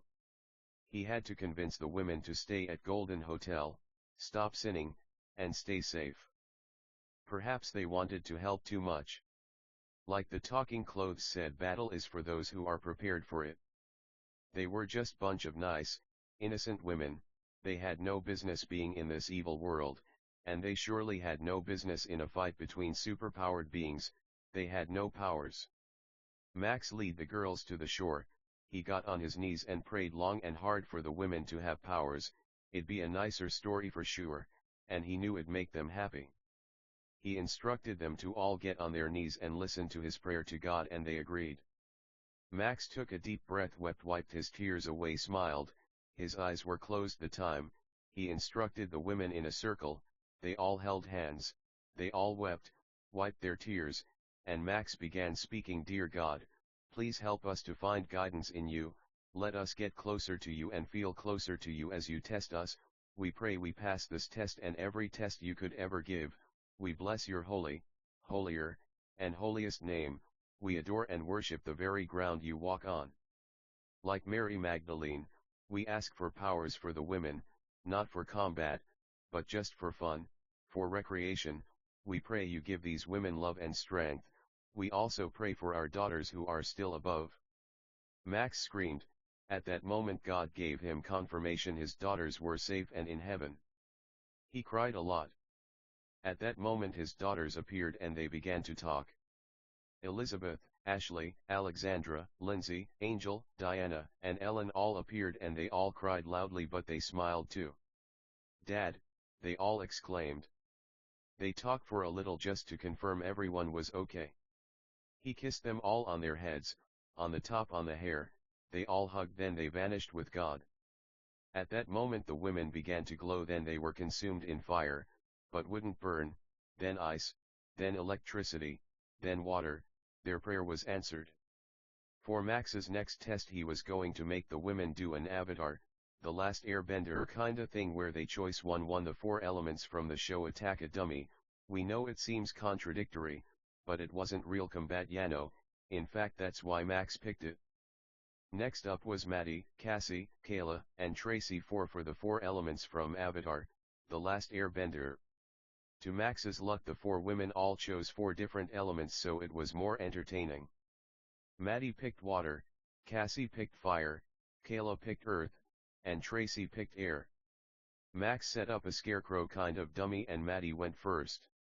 She sent a slightly bigger than a basketball-sized blob of water at the dummy's head and froze it once it was near the head. Nice man. So cool. Haha, get it, thought Maddie. We loved humor, condescending, sacraments, friends, and most importantly family. Next up was Cassie. She had a ring of fire spawn around the dummy's head about 8 inches from the head and 3 inches thick, then it closed in and left a ring burn mark around the dummy's head. Nice. Cassie said that was pretty hot, huh Max? Cassie said in a cute, sexy, humble, and awesome way. That was awesome Cassie. Good and great job lover.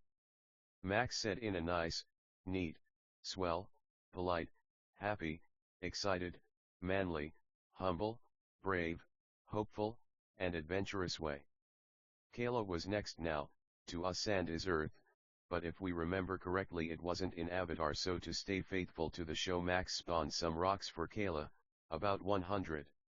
Kayla sent them high into the sky about 100 feet above the dummy, stacked them so that it looked like they were glued together, and brought them down with a loud and proud warcry. They fell super fast and hit the dummy so hard a long narrow hole was left with sand pouring into it like waterfalls. That wasn't too hard Max, love you baby. Max blushed. Kayla was such a sweet, innocent young woman. Way to go Kayla. You are a nice, sweet, beautiful, and wonderful young woman. That was really badass and tight babe. Good job again and seriously nice work. You're a serious legend round these parts partner. Max said. Thanks partner. Kayla bowed and Max put a cowboy hat on her and cowboy boots plus a lasso in her hands. She lassoed him, brought him close to her, and they made out. They blushed. They wept. They definitely and surely liked and loved each other a lot. Next up was Tracy, and her element of choice again was air. She stood in front of the dummy, took a deep breath. She sent wind crescents at the dummy like Kagura of the wind, but instead of a fan the wind was visible swirling around her. Then she shed it off and it hit with such mean, nice, ferocious force the dummy was cut to pieces but stayed in place, but the arms fell off. Tracy had freckles, she was wearing a cute white bikini, and she screamed for joy and jumped up for joy with her arms high and proud. She wept quiet tears of anxiety, but also joy. Tracy loved to dance, she was sisters with Stacy, they loved to dance and they loved hip-hop. They also loved footwear and anime. People gave Em a hard time for no reason, but Max really liked Em. That was a breeze. Tracy said in a flirty, cute, and sexy way. Max blushed. He laughed at all their jokes cause he thought they were genuinely nice, neat, swell, polite, and funny. Max conjured a fake mustache on him and all the women. They all laughed. He also gave them top hats, canes, and full suits. They danced around and talked in a silly fancy, posh, fancy pants, dumb way, and they laughed because that's what kids did. Max walked over to a baby and picked her up. People in heaven were literally that nice. Max, we'd be offended if you didn't pick up our little 4-year-old, said a pair of beach ball parents. They became beach balls and rolled over to me. They didn't have face or anything, but they saw our Charlie Chaplin show and put on fake mustaches and monocles, and tuxedos. They became human beings again and told us her name was Susan. Susan said, "Hi Max. Mom and Dad told us you're a big deal in heaven and to God. Why'd you lose all your powers Maxie, if you don't mind a smarter than you baby asking?" She wept. Sorry, like the Bible says, folly is bound in the heart of a child, but the rod of disciple drives it far away. If you love your child, give them the rod of discipline. If you denounce them, Spare them the rod of discipline. Discipline your child and save their life, don't be a willing party to their death. She cried a lot. Poor kid, what a sweet, tender, and mild little baby. She looked like a little god, like a little white guy, no offense we guess, fucking, then a little baby girl, then a little baby beach ball. Max wiped the tears off that little beach ball and kissed her. Max said, you know what else Proverbs says, you little baby genius boss baby. Open rebukes nicer than hidden love, why not look like a little baby girl? So meanies reading this don't give us a hard time, huh? Under the lighting sun, under the snowy icy cloudy snowing icy lightning sun, under the drowning snowing angelic snowing icy lightning icy snowing sun, under the lightning icy snowing angelic icy snowing lightning Sunday. Susan replied, we were so mad at first, Max, like life isn't hard enough, but you're right, we just feel it's cool how you always get a point across in only a few words, like all your books just use the same words over and over and over and over. And sorry. She wept. Max laughed. He tried not to curse around kids, but the parents were cool like that. Susan continued, she looked human when Max said so, but she was understandably frustrated. Who doesn't want to be a beach ball? That's why Max said those 4 sentences. Whenever Max said something he felt was hard to know or he felt might offend someone, he always said 4 sentences after to make it less offensive. Susan wept a lot. She felt really bad. Sorry, Max, we might have started rambling there. She smiled. Just kidding. We just know how much you pity and miss your daughters, and that's how they can act. We're 4.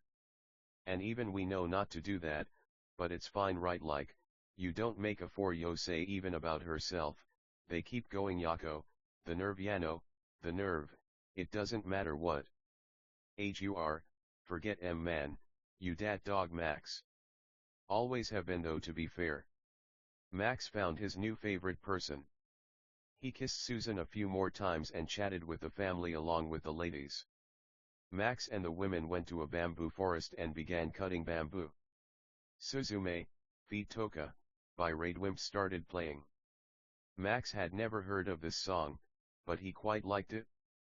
It was 9 p.m. but it was a bright day, warm weather, overcast, at twilight, when the sky turns red like scarlet or like crimson. The sky, time was such an anxiety-inducing thing. Max didn't want to fail God's test, he just wanted to be with the girls like Sekire or Shuffle. Or Clannad or like Baka and test harems, Yano, but he knew he had to protect them. They cut the bamboo, the women were like Max. They could conjure whatever they wanted, but of course, again, it couldn't be for combat. The aliens could only make particular things, but they were really skilled at it. They spent time cutting down bamboo, petting pandas, and eating chow mein. Max cried. He was gonna miss the women, but what could he do? They'd be safe here. He felt like he was really getting through to them. Leaving the Golden Hotel wasn't an option. These dark tales, these seemingly intelligent monsters, these silhouettes, they were just that, figments of our imaginations, fake, fiction, not exactly, but without love we're no one. It seemed almost no human beings would be nice and stay in the Golden Hotels. Human beings were always in and out, but Max talked to some people earlier on FaceTime. It seemed as if they'd do the right thing. Olivia D already left, so afraid of beings who can't really even hurt us, a strange notion to Max. But he brought the women here to cheer them up about not being able to fight. Perhaps if they trained enough one day they could fight, though again, it wasn't the most enviable position. Max's phone began to ring. It was Olivia. She was covered in dirt and rags. She was also wounded. She was with a chess alien. Apparently, the Dark Tales had chess proofing, so they had to resort to swords. This was the way it usually went. The appropriate attribute did more damage, but the Dark Tales were able to defend against that, so we'd wait for their shield gauge to deplete, or bring other aliens, as they could only defend against one thing at a time and try to switch opponents. The Dark Tales weren't too idiotic, however, but always made it a point to try to stay with whoever they were fighting. As they cut bamboo they wept some for Olivia, she was mean for leaving, but the fact of the matter was it seemed she wanted back in the Golden Hotel. The chess aliens used chess pieces as bullets essentially, but when the shields went up they switched to swords and handguns. They were seriously injured but Alex could help with that. There was a copy of Alex in every Golden Hotel like Nurse Joy or like Officer Jenny. It wasn't different Alexes, it was the same Alex. We guess he'd take time to get memories from every Alex every night. It was kinda over our head but even so. Max was glad for Olivia. Platonically though, it was hard to be attracted to a woman who didn't know self-worth. God bless. Runaway by Aurora played. To say sorry Olivia had some friends, the men from earlier plus she'd made friends with the chess aliens Keith, Carrie, James, Firebeam, Snowball, Starfire, and Blizzard. We. Kamina. Simone. Abejuk, and ourself, Max, teleport outside to retrieve everyone we requested sled and car aliens because one cannot teleport into the Golden Hotel if they're wounded or in mean or like rude or like impolite condition. Max wept a lot. He was comforted, people already knew why he was so depressed and anxious, he missed his friends Jackie and Dem, another dark tale, great. Max wanted to handle it alone but Abeja punched him so hard he flew Earth, the darker part of Dark Mirror down through space through the boundary of the universe like a ripped hole through the top of the boundary of the universe, through outer space again, back down to Dark Mirror and left a hole next to the hole that he just left. He laughed. Magic had its limits, he intended to fix the holes in the ground as a joke, but he didn't want to exhaust himself. Max created a flame dagger and flew toward them thrusting at them and burning them some. They howled and groaned with very deep voices. They grabbed Max's ankle, with a black slimy, tentacle, kind of appendage then smacked him on the ground back and forth, leaving holes in the ground. He was hurt a lot but he wasn't weak by any stretch of the imagination. He was cutting at the tentacle where his ankle was held with his fire dagger. It was kinda like a video game, damage wasn't exactly visible, instead the attack went through and the black tail flashed red when hit. They also had life bars if you focused hard enough. All the women left the Golden Hotel. Max was let down but he wasn't too surprised. The human heart is a picky fickle thing. The men and Olivia also left. So what was the point? Was it just for them we did this? Was it not also for us? If they ever came back would not these words surely testify against them if they ever claimed they were flawless? That's why Max loved his kids. They proved someone could stumble but still manage to do the right thing. He also loved the aliens for the same reason, but he thought of his kids first for a reason. Max was crying and grunting out of his closed teeth. He also was screaming and yelling at the dark tail. He was in a lot of pain, but he was used to it. His cross necklace swayed with inertia and blood, his white shirt, and blue jeans dirted. The black tail flung him at a brick wall. He wanted to be mad at Abeja for hitting him, that's why he lacked energy, that's why he was getting beat up, it was his own fault for having so much pride. He sent lightning bolts at the black tail, he was glad there was only one. One could get so angry they start thinking there's more enemies than there are. It put up electricity resistance. Max figured as much and sent fireballs at it. They did a nice amount of damage, the black tail laughed, arrogant. Kamina sent drills at it. Simone too, it was nearly out, but it sat down, but started regaining health. Abeja sent feathers at it, it kept getting close to a lower amount of health, but it wouldn't deplete. Simone teleported above it and with the loudest warcry you ever heard and with the most serious face you ever saw he sent a huge drill on it. The sleds and cars arrived. There's no way we were teleporting to Golden Hotel so we started making our way out.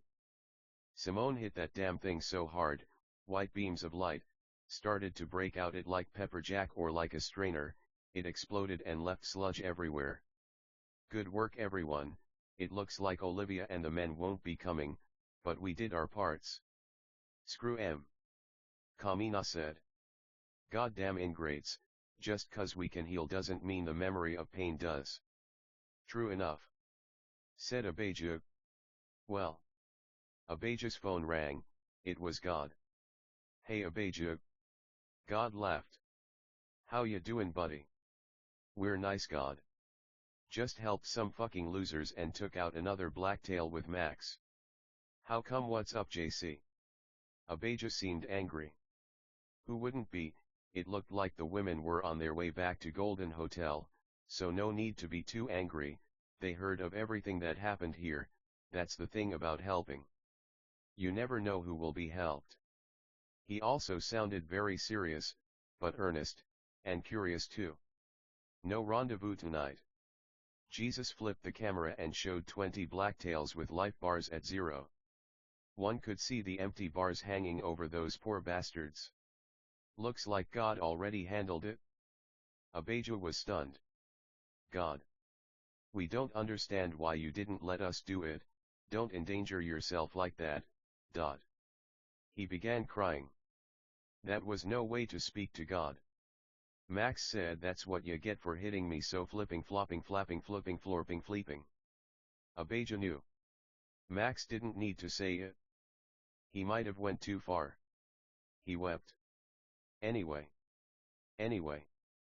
Abijah, you gotta understand, we do whatever we want. We did it mostly for Max because we knew he wanted to spend time with those ladies he liked. Had they not done the right thing, well, honestly we're sure he could have just found new human beings, but we're glad either way, and hey, less controversy, right? Anyway, we love you guys.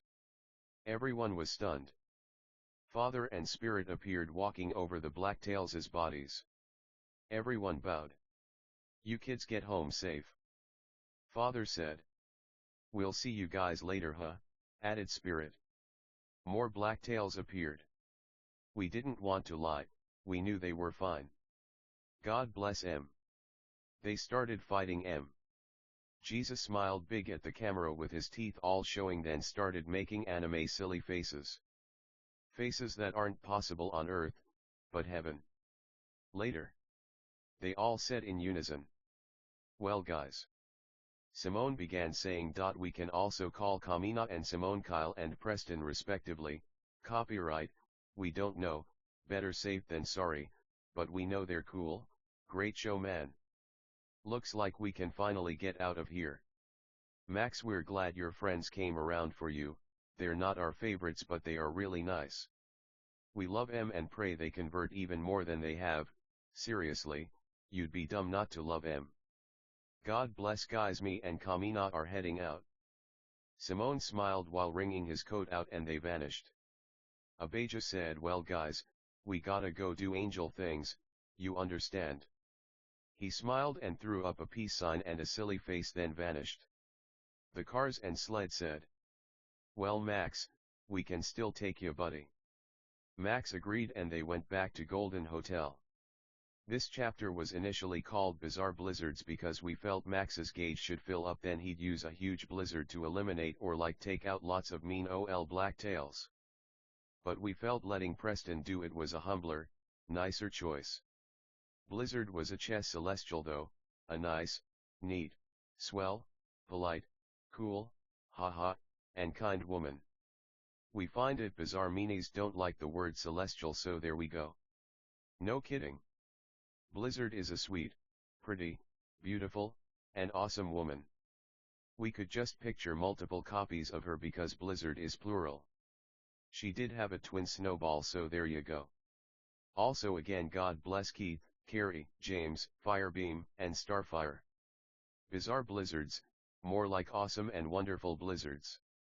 Or like people are cool, man, bizarre blizzards, still so true because the blizzard is really the fight we have in our heart between fighting, repentance, forgiveness, and friendship. Bizarre indeed. Bizarre blizzards. Okay, next chapter, voracious volcanoes. Whether it goes how we think or not, we're sure it'll be fine. God bless. Chapter 2, Voracious Volcanoes. Max was in his room, the women left again, poor bastards. But, he still had his daughters. It wasn't all like that anyway. The way they treated each other, the envy, wasn't his favorite. Now we can sit here and blame Max for being a womanizer, but in his head he just felt bad for them, who knows. Fuck the ops man. Fuck M. He admired his room. The beautiful wooden kitchen doors. The huge TV. The pool on the balcony. Sex was a fickle thing. Aliens didn't have sex. Human beings did. It made them mad in a way. Unable to think clearly. But their desire for romance and affection, we felt, wasn't wrong. Max wept for them.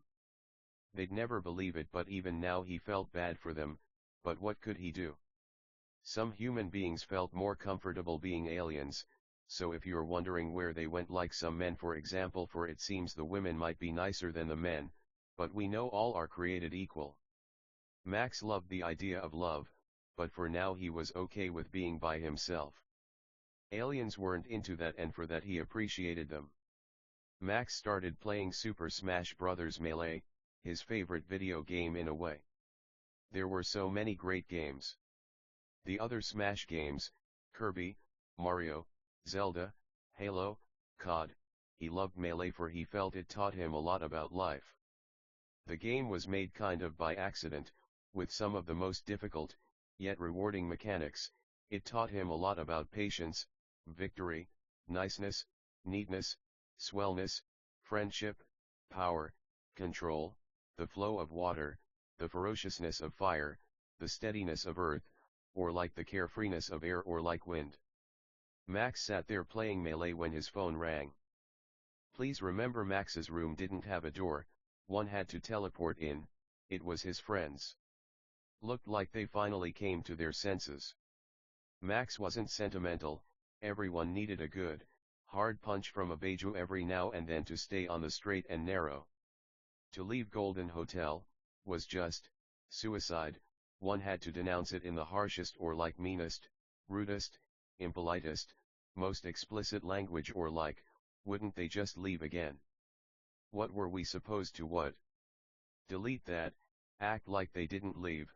Well, in a way they were always with us, to say human beings wouldn't do this, to be human, to have sex, these things were hard. That's why Max didn't have sex, to spare their feelings. He felt really bad, but when mean motherfuckers make us say this, just opens old wounds. There's no point really bringing it up. They were okay, that's all Max really had to say about that. They all went to Max's room and played Truth or Dare. Max said, Stacy, since we left off on you at the beach, why don't we start with you? Truth or Dare? Stacy replied, why don't we choose Dare? She said in a cute, flirty, and sexy way. Mac thought of it for a while and then he said, we dare you to try to lick your elbow.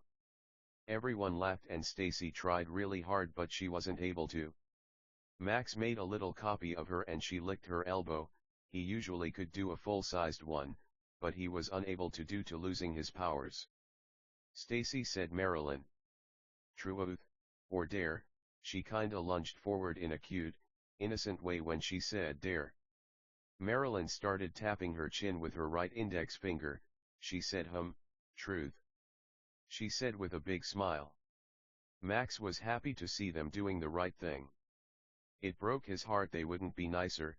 Fragile human soul. Hips Don't Lie was playing by Shakira. Stacy said, who do you think like Max most here? Stacy said in a bubbly and kind way.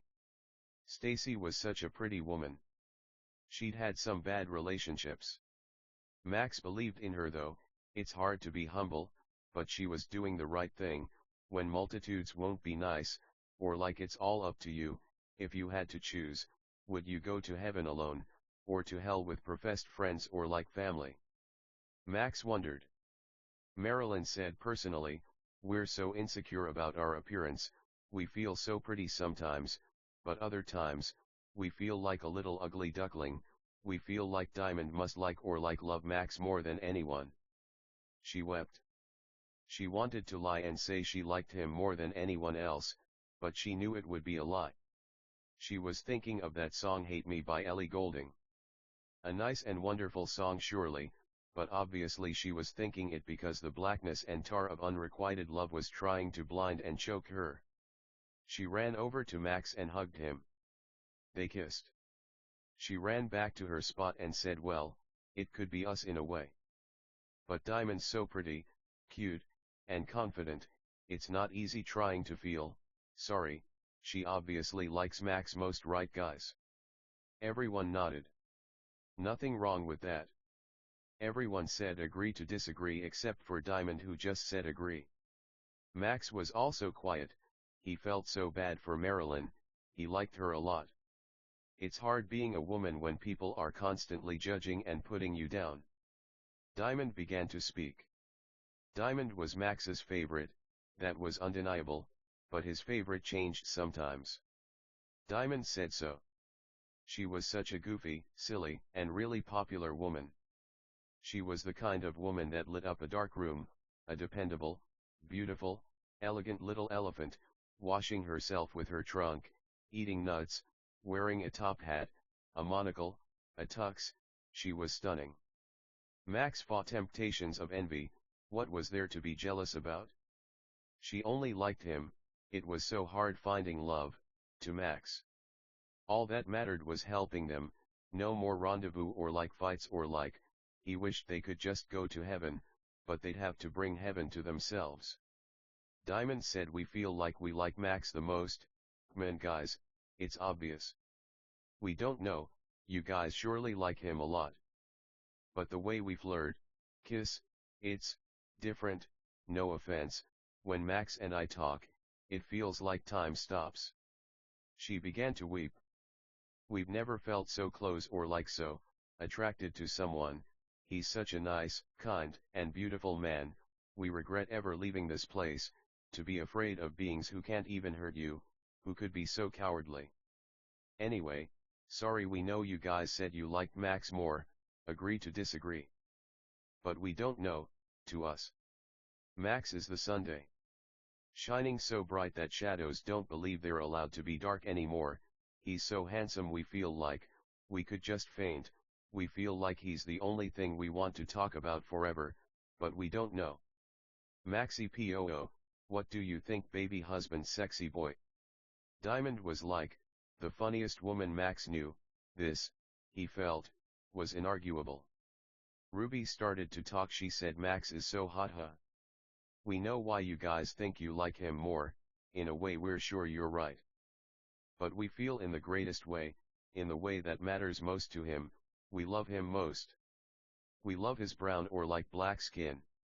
Dark brown, we love his poofy little afro, we love the fact he's half Filipino, we love the fact he's so tiny, we love his trampoline tummy, we love his broken tooth, we love his courage, his willingness to help anyone, even if it makes him leave holes in the top and bottom of the universe. We love his love for us. He's so nice. She began to weep. In this universe people wept all the time. Kinda like Saki. Ruby continued. He got hurt, fighting the black tail. For us, it made us realize, when someone you love gets hurt, it's like, you yourself were hurt. Not to justify our sins, but, we felt mad at God. We should be allowed to help. What could we have done? We were arrogant and egotistical. We felt Max was the only one who could hurt the blacktails, but it was Preston who ultimately got rid of the blacktail. But honestly, we feel Diamond likes Max most, but we still love you, kid, and thanks for helping us. We love you. Max spoke. He was thinking about so many things. His mind always rushed. He thought of chains, hanging but upside down. When something upside down falls, does it know it's loved? That's how he felt about his women. Even when we're not our best, like John said, I know your deeds, that you are neither cold nor hot. I wish you were either one or the other.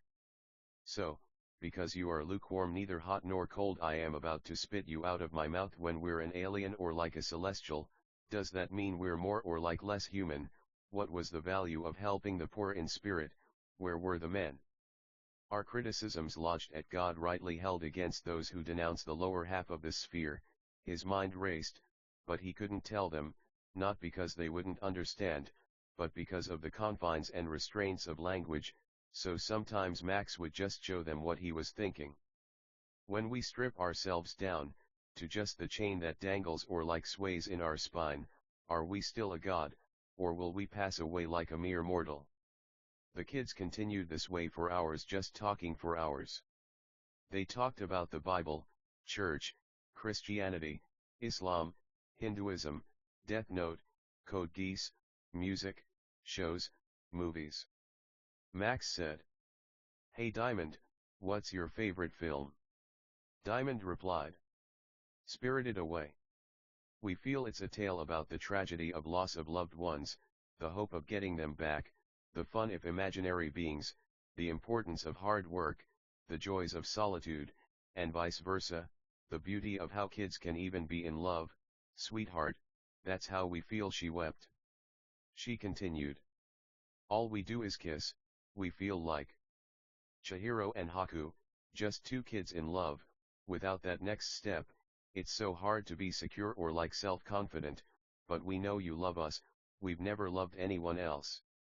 We wish we'd met you sooner. But what right have we to blame God? He's just a little white man with a big stomach, he's enough problems."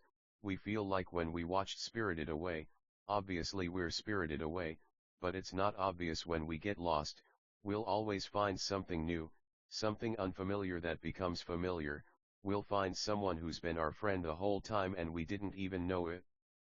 Then we go home, but home is where our heart is. Jake the dog, or like, home is where Max is, where he's going to be, where he's been, and when we're not with him we're just a little girl whose parents have become pigs. Also God bless Runaway by Aurora. Max replied, "Diamond, that was the nicest, neatest, best, most important, most concise, most prestigious, hottest, sexiest, and most beautiful description of Spirited Away we've heard in our entire lifetime." We agree.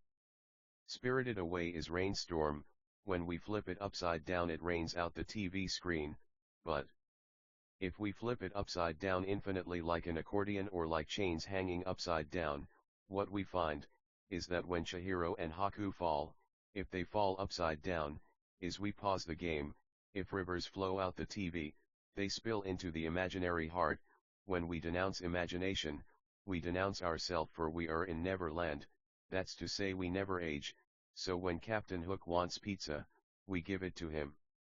The women knew what Max was trying to say. Under the lightning icy snowing sun, under the angelic snowing angelic icy snowing sun, under the angelic icy snowing drowning lightning icy sun, under the lightning drowning icy snowing angelic icy snowing angelic icy snowing angelic icy snowing drowning icy snowing drowning icy snowing angelic icy snowing Sunday.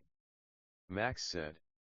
Diamond spoke again. "Listen guys, if you leave Golden Hotel again me and Max will pray for you, but like he said, love your enemies, there are always consequences." Diamond was cut off, the other women literally up and left if the middle of her sentence. But like Jesus said earlier, if Max wanted company we're sure he could find it. At that moment 3 more women appeared. Emily, Elena, and Samantha. However, these women were aliens. We don't want to offend anyone by making Max kiss too many women, but Max remembered Drake and Josh and said why not. Max's heart broke, not so much for their sin, than the fact they utterly and really harshly cut Diamond off. Samantha looked a lot like Diamond. Emily was like Blizzard and Elena was a huge K-pop fan. Max's heart broke still in a way he couldn't see coming, he actually felt bad for them. Apparently they came back again, he didn't intend to offend those with tight britches so they got their own room.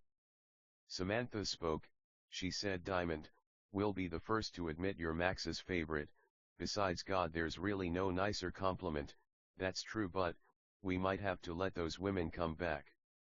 Diamond replied, "There's no point, they won't even feel worth anyway, they sin and for some reason it's our fault. Fuck 'em. They said they were our friends too, we pray for them, but for us guys, especially Max. Them coming back right now just feels impossible. Max loved Diamond a lot. His mind was wandering in ways he wasn't proud of. If he chose Diamond, could they just? It was wrong. The man lead, so he stopped those thoughts right there. Emily asked, "Hey Max, we're new here, sorry, but can you explain why sex is wrong before marriage?" Max felt guilty for what he'd just been thinking. He knew it was wrong. Why was polygamy okay before? Shit, why was it wrong now? Evil thoughts, but he wasn't exactly a saint. He was nervous. He felt ungrateful. He had everything he could want. Would he end up like David, who killed Bathsheba's husband? He thought about it long and hard. Then he said, sex before marriage is a sin because we want to feel there's a commitment. Sex makes people fall in love, so there needs to be a promise to not hurt each other's hearts or like feelings. Max was annoyed. It felt like everything annoyed him. He hated not feeling like his friends were loved. If he made mistakes, they were his to make. God was watching. Max knew he loved God. He knew God loved him. He might have been right. Perhaps the entire world were the ones who didn't know God. By this point everyone was gone again except for Diamond. Agora Hills by Dahakat started playing. Was he wrong? Was this a sign? Him and Diamond did something that night. No courthouse, it might have been a union before God. He didn't regret it though. We won't go into detail. God died for our sins. How many Christians have sex before marriage? What was marriage? How did Adam and Eve get married? Was there a courthouse? Or like, what about Solomon's 1,000 wives? He loved her. Hustat Lantavgas by Drake played. Diamond had been a pole dancer. Max didn't care. He loved her. He knew she didn't love anyone else, so what did it matter? He knew she'd know what he was talking about. Meaningless sex was meaningless, but the sex meant something. They were in love. She wasn't pregnant. For now, when a man loves a woman, he'll do almost anything to make sure she doesn't leave. Autumnal, reverb, upside down, leaves stain the ink on the orangest, reddest, brownest, part of our stripped down metal heart. Max and Diamond made the kind of love that doesn't die. Again, we don't want to go too into detail, but suffice to say, they were in love. They woke up the next morning and kissed each other. It was a committed relationship now, and they proved that again in a way we feel we don't need to explain. Shut It Down by Drake played, and a montage played in Max's head to where if they knew each other their whole lives. Friends at a sandbox. Sharing box juices, walking dogs, at the skate park, playing video games, Max getting acne, classes, hanging at each other's houses, working, applying to colleges, getting married. Max loved her. He felt one woman was enough. God was right, but of course he still loved his friends. Jackie, Tommy, and them. He thought of kids. They'd be proud of him. Max finally got married. It's about time. They did hit the courthouse, we just didn't intend to say, for we felt for those who've made mistakes. Max stayed in bed and played Ocarina of Time. He started a new game. Diamond went to the kitchen and started making him breakfast. Diamond was wearing Max's button-up long sleeve. They intended to go back to the beach today, hopefully with all their friends. Ocarina of Time, this was one of Max's favorite games. It taught him the value of adventure, the beauty of feeling comfortable getting lost, the calmness of staying calm under pressure, the value of growing old, the power of romance and protecting the one you love, and the nostalgia of starting over. Diamond called out to Max. She said, "Sweetheart, your breakfast is done, come eat, silly. The game can wait, you have to get your energy for the day. Plus, you know we love that little tummy suo, eggs with bacon, hash browns, ketchup, orange juice, toast, jam, butter, milk, and love, just the way we know you like it. Why don't you give me a kiss while you're at it, baby daddy? Moi." Max was hungry. He had just started the game, but Diamond and her food were more important than saving Hyrule for the 100th time or whatever. What was it to be a hero? Max loved My Hero Academia, though he'd not seen much of it. He loved the sports festival arc, where the students competed in games of strength and wits in different categories and genres. Deku was a great example of the coming-of-age story, or like the underdog tale. Katsuki, Enji, Okako, and Tsuyu were all, we felt, well-developed, capable, nice, neat, swell, polite, strong, fantastic, heroic anime characters. To be a hero, well, to us it meant, helping Diamond, helping the aliens, helping animals even. What a sad but pretty world. Max paused the game while the music still played in the room. He got out of bed and started walking toward the dining table, where he saw all the nice, neat, swell, cute, pretty, delicious, and nutritious food Diamond had made for him. He felt Diamond was the right one for him. He felt bad for her all the time, for she'd been in many abusive relationships, but his resolve was solid, his morals fire, his ethics ice. Kokiri Village was a nice song. It reminded Max of a nicer world. Perhaps even these little Kokoris existed on some alien planet far far away, studying youth, the color green, or like Deku plants or like Deku seeds. To save someone's life meant you had to protect them from someone who's dangerous. Diamond, even when she was mean or like rude, Max still loved her, because that's what love was, loving people even when they're not achieving the way they could. Max was 26 again and Diamond was 27. Max started eating the bacon and stuff. Adventure Time, the cult classic. What a wonderful, nice, neat, swell, lovely show. When we're given a treehouse, a talking dog best friend, candy people, what do we do with them? We treasure them like our own friends and family, weary to never go where the Ice King lives, for he doesn't love mortals but the mean, despicable things of this lifetime. Diamond was like Princess Bubblegum, smart, calculated, knowledgeable, fun, mysterious. Max liked her a lot. Her insecurities ate at her sometimes. He prayed for her with a broken heart, sackcloth, ashes. He loved her, that's just the way he was, plus she really open-minded, adventurous, and best of all a great helper. All she intended to do was help Max. Like Zelda and Link, these two were lovers across all of time and also space. Max enjoyed eating. He was a huge food fan. The crispy honey taste of bacon, the saltiness of those strips of fried pork, the fluffiness and liquidiness of egg yolks, the soft, dry, crunchy, sweet taste of toast with jam.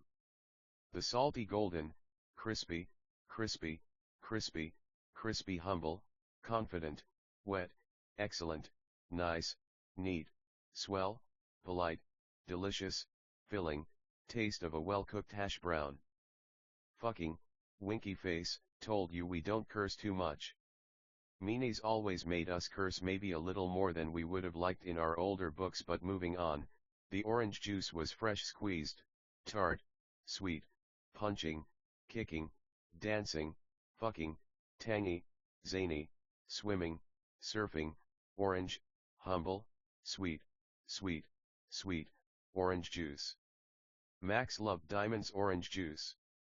Any orange juice she had, he'd drink it. Max finished all the food, then him and Diamond went to find some kokiri. Max thought about this part, didn't know if he'd get in trouble for copyright. He decided it, then decided to base beings on kokiri called leafers, leaf beings who study youth, or like Venus flytraps, or like trees, or like flora. So there we go. They put a door on their suite to make it more inviting, then walked into the hallway. It was beautiful with long patterned carpets, white walls, beautiful glass casings for light bulbs along all the walls. They walked over to the elevator, pressed the button, then waited. So, what's your favorite thing about Venus flytraps? Diamond asked Max. Max thought about it. We like how they eat bugs. We know it's obvious, but, to know a plant can eat a bug, we feel like bugs think they run this place. Even a freaking plant can fuck you guys up. So yeah, what about you, Diamond? M\X asked in a nice, calm, neat, swell, polite, quiet, earnest manner.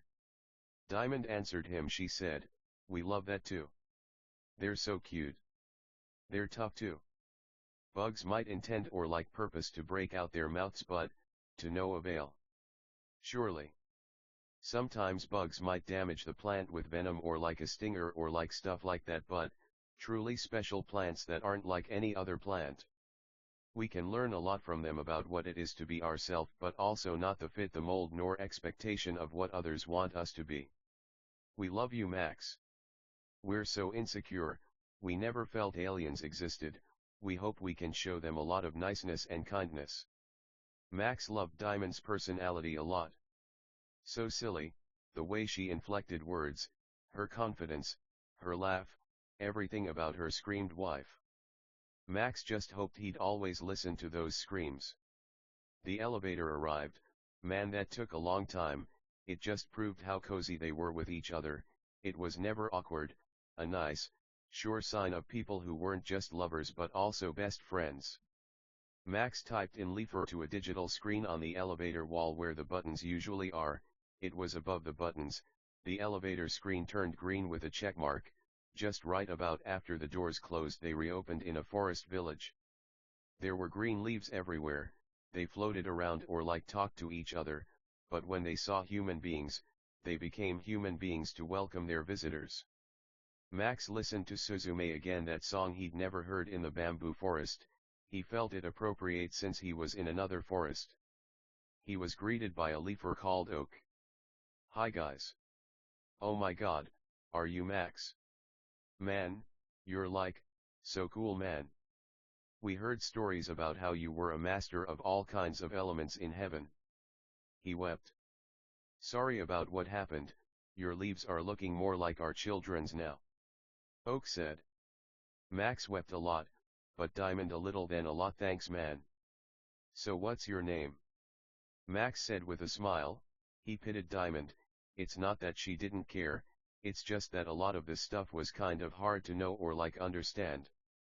"Oak. Our name's Oak Shalinto, so you must intend or like purpose to learn about flora.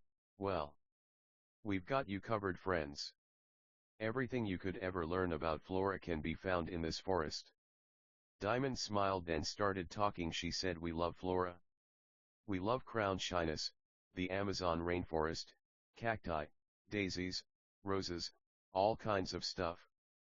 She was really happy. Max was glad to see it. She deserved it after the hard lifetime she had been through. Oak replied, "That's funny you should mention our last name comes from the phrase crown shyness in a way.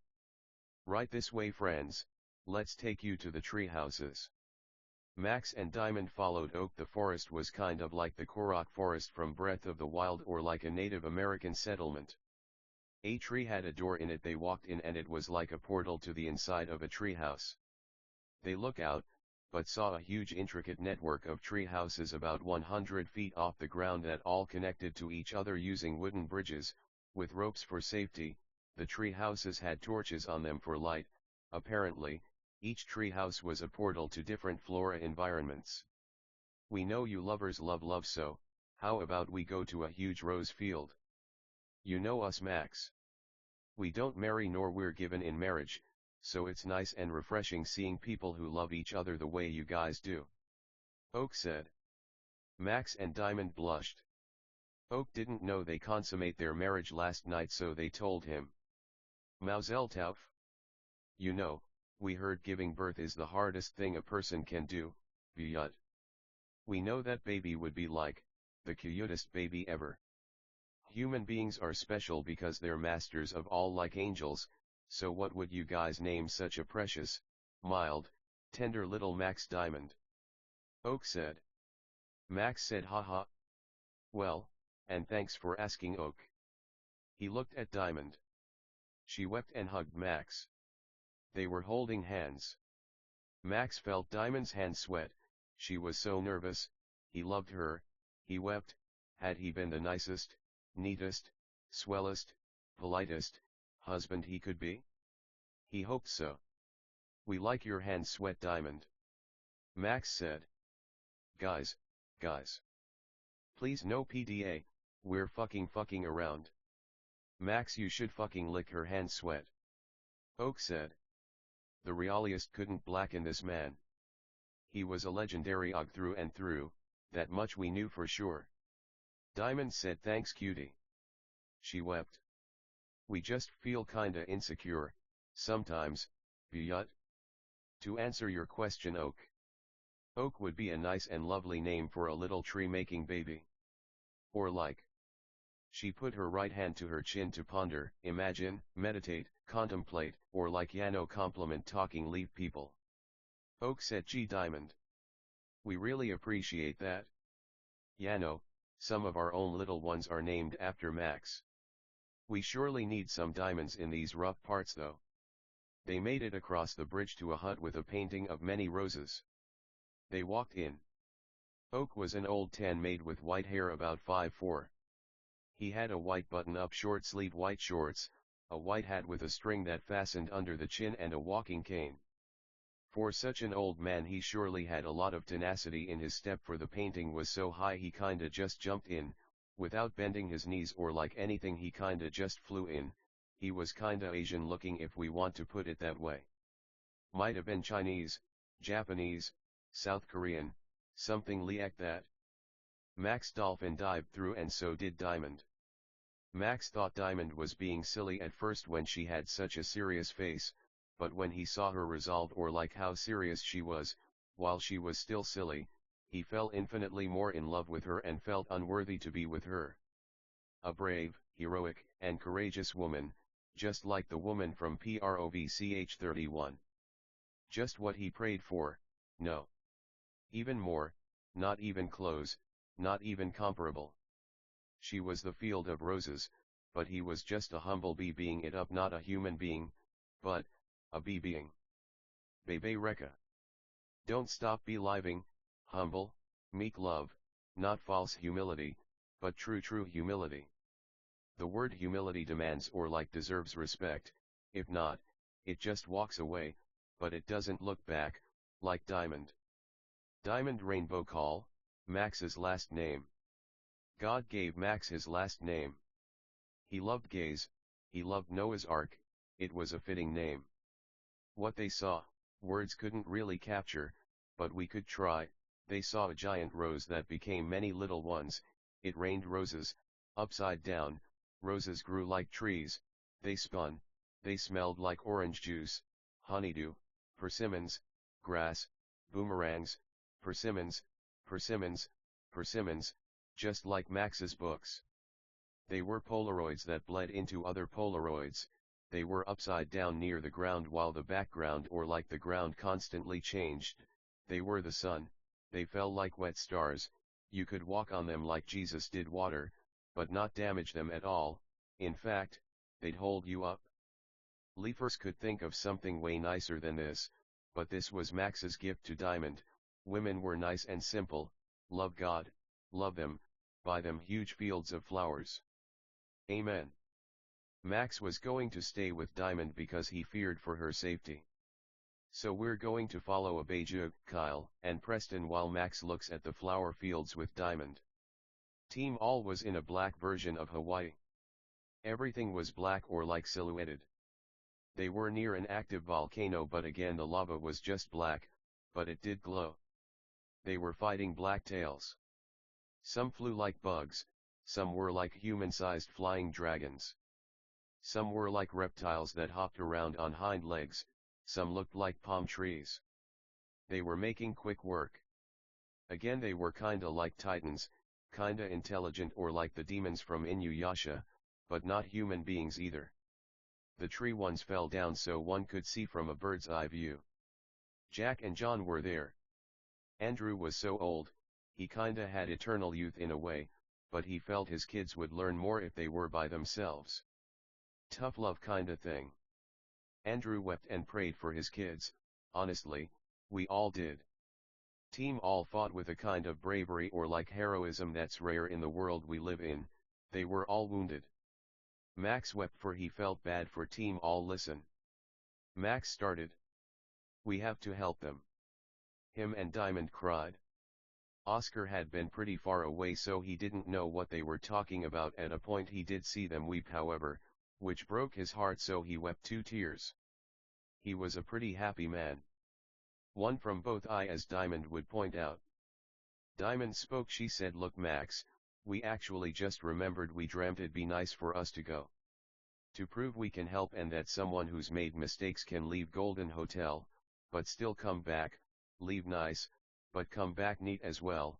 We know you're gonna say we've always been nice, but we've made mistakes, but it's time we rectify and atone for our sins." Max agreed. He loved her. She was better than him. He felt fucking dumb, but even so, we have all made mistakes. He didn't intend for her to feel like a sinner, but that's how she felt. Max was sure she was just being humble. He was sure she didn't mean it. He hoped not, for she was the love of his life, a smiley, nice, kind, beautiful woman. Clear skin, long beautiful hair. He loved her a lot. He knew she held her past against her, but he also knew she shouldn't. But no matter what, he was gonna love this poor insecure woman. We're all insecure, but we vent our insecurities, but we move past them. We love ourselves, for who else if we won't? The two ran toward Oak. Again, there were roses everywhere. There were grassy spaces, however, not everything was a rose. Some of the human beings were even roses, like Rosalia the Pokemon, or like those flower people from Paper Mario. Oak. We heard about what's happening in Hawaii, but we felt we needed to help the men fighting over there. Oscar wept a lot. They all did, and they all hugged. We know how the scene looked. Beautiful, blue skies with roses everywhere floating, wet like eyes. Roses were everything, they'd always be, but it felt the sky turned gray. It felt the storm was roaring, or like kicking, or like howling now. Their clothes were whipping, they were soaked, lighting peeled, but they were about to experience something much worse than that potentially. Like lightings, Max and Diamond disappeared. The rain was the tears of those poor leaves, the leafers. Oak hugged the children in the rain. "God bless you, Max and Diamond, you guys are awesome. We hope you save Team All. When God asks us to do something, we do it. No matter how difficult." A little babe said this. Okatha. She was a little fair-skinned, blonde, blue-eyed 4-year-old. She started to look super serious, raised her arms to heaven, and the storm stopped and the scene looked normal again, with blue skies and everything dried. They dried their tears too with their arms and smiled and hugged. Max and Diamond appeared in front of a golden hotel in Hawaii, not too far from where Team All was. It was storming black ink. There were flashes of light in a forest about 100 feet from where they were. The golden hotel was on a beach. Never to take parables too literally, they stood there for a bit, but when they saw the flashes of light they began running to where Team All was.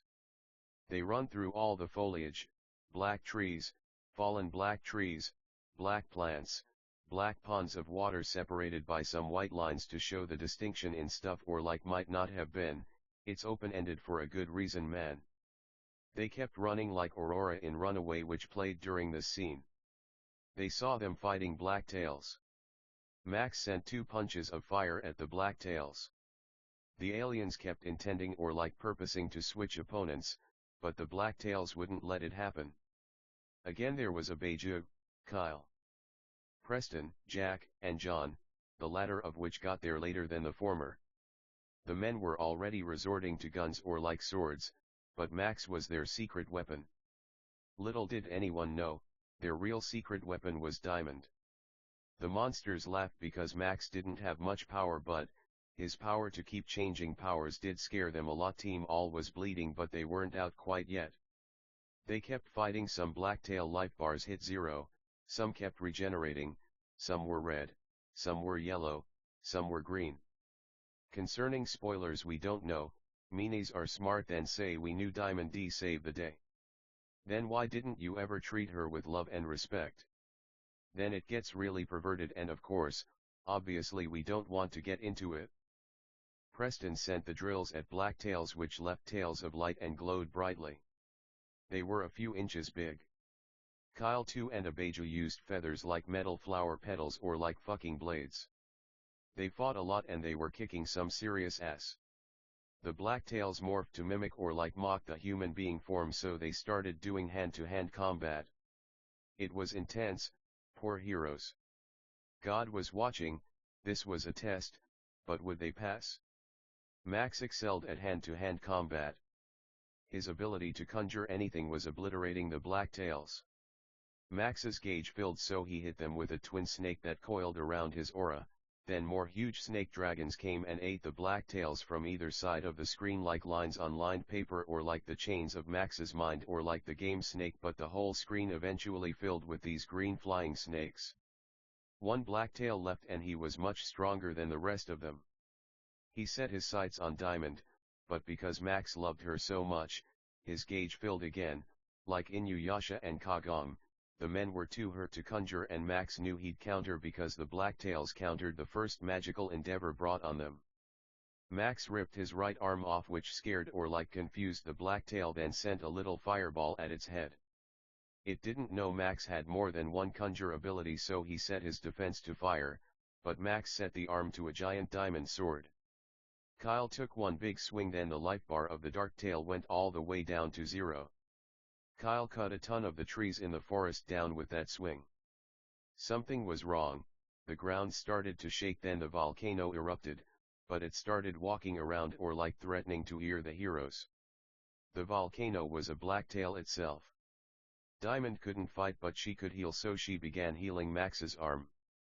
The other men were doing nicer by this point, so they decided to buy them time while Max's arm regenerated. Team All knew Abeja was strongest and he used feathers, so they hit the volcano with drills, but it actually didn't block. It was because he didn't know Max's powers, or like he thought Max might have a trick up his sleeve. The volcano sent boiling hot black lava at Team All, but Abeja teleported them out the way. Halfway to Max's arm, they hit him with more giant drills until he decided to just block against drills, then Abeja hit him with his feather tornadoes. The swords also sent their swords at him, they were huge. His life bar was also halfway down. The volcano sent out such a huge lava spit the men put up a force field. Max's arm was done and he kissed Diamond. Max knew the men were done, so it was Diamond's job to hold the force field. Diamond, because of her, Max's gauge filled again. The volcano's timer ran out, so he could pick to block whatever attack Max sent. Max had to think. If he messed this up, they were finished, but what were the chances it chose what he was thinking? Max spoke to it. Blacktail, tell me what it is you fear the most. The blacktail laughed and cursed at Max. We fear no one on this earth, Max, we know what you'll choose already, so just give it up. Plus give me the woman, she will make an excellent wife. The volcano laughed. Fuck you. God damn it. Max thought, he could conjure a little god because fear was mentioned, or like how about some diamonds because diamond was mentioned. No one's coming for you, Max. Just fucking give up. Max wouldn't do it. How about holes for when Abeja hit him because he knew his pride must be showing. Max knew. He'd pick black lava because it was the one thing the volcano didn't expect. Double or nothing, said the volcano. What the fuck are you talking about, you fucking damn mean son of a bitch? Max asked. They were running out of time. He was angry. There's another volcano, he will also fight unless you get the element right. The volcano intended to consider black lava, but God made him forget. So what? Max had been done listening to this. If you leave right now, your little friends are safe, if not, they're surely doomed except the woman. The volcano said. Shut that ugly ass up, you volcanic black lava son of a bitch. The volcano kept intending to think black lava, but God wouldn't let him, plus. Max kept mentioning black lava to make the volcano think he wouldn't pick it. Well, Max, it's your mistake. Max faked a sneeze, then sent a huge tsunami of black lava at the volcano from an inch from his palm. His arms were out for Okatha, Susan, Diamond, Kyle, Preston, Abeja, Jack, John, and all his friends and family he's made on Dark Mirror, also for his daughters. The sneeze made the volcano think he should defend against water, saliva, sneeze, wind, or like stuff like that. So a little after the sneeze the volcano picked defense against those things. The lava hit so the volcano screamed or like groaned or like moaned in agony, but to Max, it didn't matter, the volcano fell. There was never a second volcano. But we have to consider what arrogance is. Max was so far away that volcano was going to have time to block against anything, even lighting, because blacktails of this size have different powers. He already had a light, sound shield up, the only things that could move so fast it might catch him off guard. Open rebukes nicer than hidden love. No one would have blamed Max for getting it wrong, but they surely would have passed away then been in pain for a month, surely utterly out of commission. So when Max faked that sneeze, we don't do that around nice beings, but sure, when Max faked that sneeze it utterly confused the blacktail. He couldn't change his aura wind invisible air glass shield fast enough, then he was done. Team all fainted, then Max fainted, they woke up on a beach. You know, the one they were at before with Susan and the women. It was hot. God was there, in spirit but not in person. We knew God didn't visit too much, just like Earth. They were so tired they didn't move, they were cleaned. It felt good laying on a beach towel. Max laid on his back while Diamond laid on him, on his chest. They made out. She sat on him with her knees on the ground and Max gave her a fruity alcoholic drink. Max put on sunglasses and a straw hat and wept. Diamond wept too. They made out again. Max didn't drink, but Diamond was poor in spirit, but he loved her.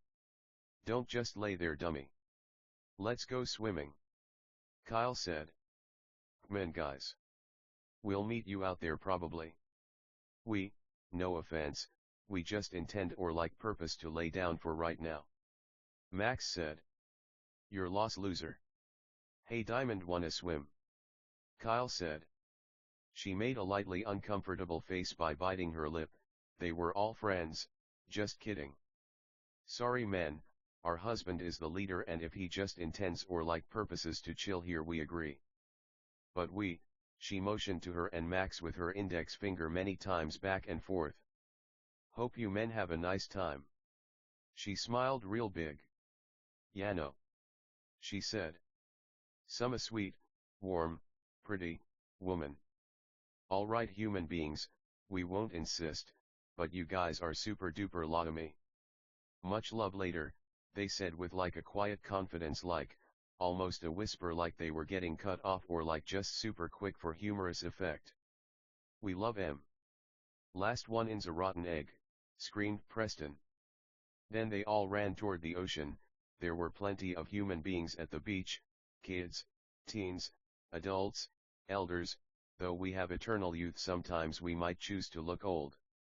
They made out again. So why didn't you want to go with your friends, Max? Diamond asked. Well, we just intended or like purpose to spend some time with you, intend or like purpose to play some Mario Kart. Are nice, neat, swell, polite, beautiful, brave, awesome, amazing, incredible, gorgeous, attractive, sexy, best Mario Kart player, Peach, Daisy, Rosalina, Baby Peach, Baby Daisy, Baby Rosalina. Diamond said Baby Rosalina with Max, then they both said wife. Intend or like purpose, Diamond scoffed. Fuck em, what a convoluted way to make us talk like, the word want, right? Max wept. They made out then smiled at each other. Right. Max said with a quiet confidence. They started playing Mario Kart and some little kids joined them. It was a good day. Chapter 3, Silent Snow Hills. Max and Diamond were in their room. They were doing what married people do. They were also playing Ocarina of Time. Ocarina of Time was an object lesson on adventure, fighting, archery, the snowstorms that raged in the broken heart, puzzles, patience, condescending, love, nostalgia, and the fade to white of another trek into the great Deca Tree. Max missed Maddie, so he called her up. Hi Maddie. Beings who weren't in Golden Hotel usually didn't have technology, they were often cold, dirty, and hungry. But Maddie felt brave, so she answered his call. Hi Max. How are you buddy? She saw Diamond and began to cry a lot. She teleported to the room and her and Diamond began eating apples and raisins. Max missed Maddie a lot, Madeline. He especially intended for her to eat his apples because he felt like she'd really enjoy eating them and he loved feeding her because he knew she was really hungry. Maddie loved Max's apples. They were really big, juicy, nice, neat, swell, and delicious. That's why he always wrote about them. She didn't like other apples like she loved Max's. As a joke, she wouldn't even eat apples if they weren't Max's. Maddie was over her crush on Max. She knew he was taken, so she was glad. She felt she didn't even deserve him because Diamond liked and loved him so much more and she hadn't been here very much at all. She had her eyes on some other men, but deep down she felt she intended or like purposed to preserve her virginity because she felt romance and sex weren't her forte. Max was thinking of snow. He often did. He loved snow. He had a nightmare where him and some friends got lost in a snowy, Arctic tundra like Antarctica, but there weren't any golden hotels to find refuge in. He hoped that dream didn't happen. Killing Dekababas, mini babas, Skulltulas, brought Max joy. Agora Hills is such a nice song. Max heard his friends from the beach got sent to Antarctica by blacktails because they were too afraid to stand up to them. He felt obligated to try to help them. He knew Diamond and Maddie wouldn't hear no, so he knew he wasn't going to try to convince them not to come. He was in a hurry. Team All was actually busy fighting other blacktails, so Max didn't know what he'd do. He was in a hurry. He knew so many aliens didn't fight but were masters of other things. He called some fireball aliens, but only one was available. They were all busy, he understood, when he helped Olivia, but she left anyway. It wasn't a surprise these beings weren't too keen to jump out their seats to help beings who might not even care. Max figured if he did it they might care, because they seemed to like him more than most beings, that was for sure. Diamond and Maddie were determined to go. They set out with Fyro at 30y/0 floating, talking fireball about a foot in length. He was a large, black man with huge muscles. About 6 feet 4 inches, handsome, with a buzz-cut afro. They teleport to lobby. "Good lucky guys," said Alex. "Sorry everyone's busy, it's just Yano, not them, but other beings have," cried Wolf. "So many times people closed their schedules to stuff like this. We hope you convince them though." Alex threw Max a pencil-shaped stick with a big red button on it with a lock for the button. "That's a golden retriever. Named after the fluffy little dogs. This will bring a golden hotel to you, but it only works once, so please don't use it until you find them. Please really intend or like purpose to help them. Living in this slum city is one thing, but making it in Antarctica sounds utterly different. Well, anyway, our heroes and heroines, good luck." "Thanks Alex. We love you man." "God bless, thanks again. Open rebuke's nicer than hidden love. We'll see you later beautiful." Alex blushed. "Max, stop being fucking weird and just Dave our dear little friends please. Love you guys." They all smiled. Then Team All ran out the golden hotel into a black and white tundra. They turned around, but the golden hotel was gone. Max's phone started to ring. It was Alex. The team were feeling really anxious. "Hey, Sue. We didn't feel the need to say this, but a blacktail gave us that pen.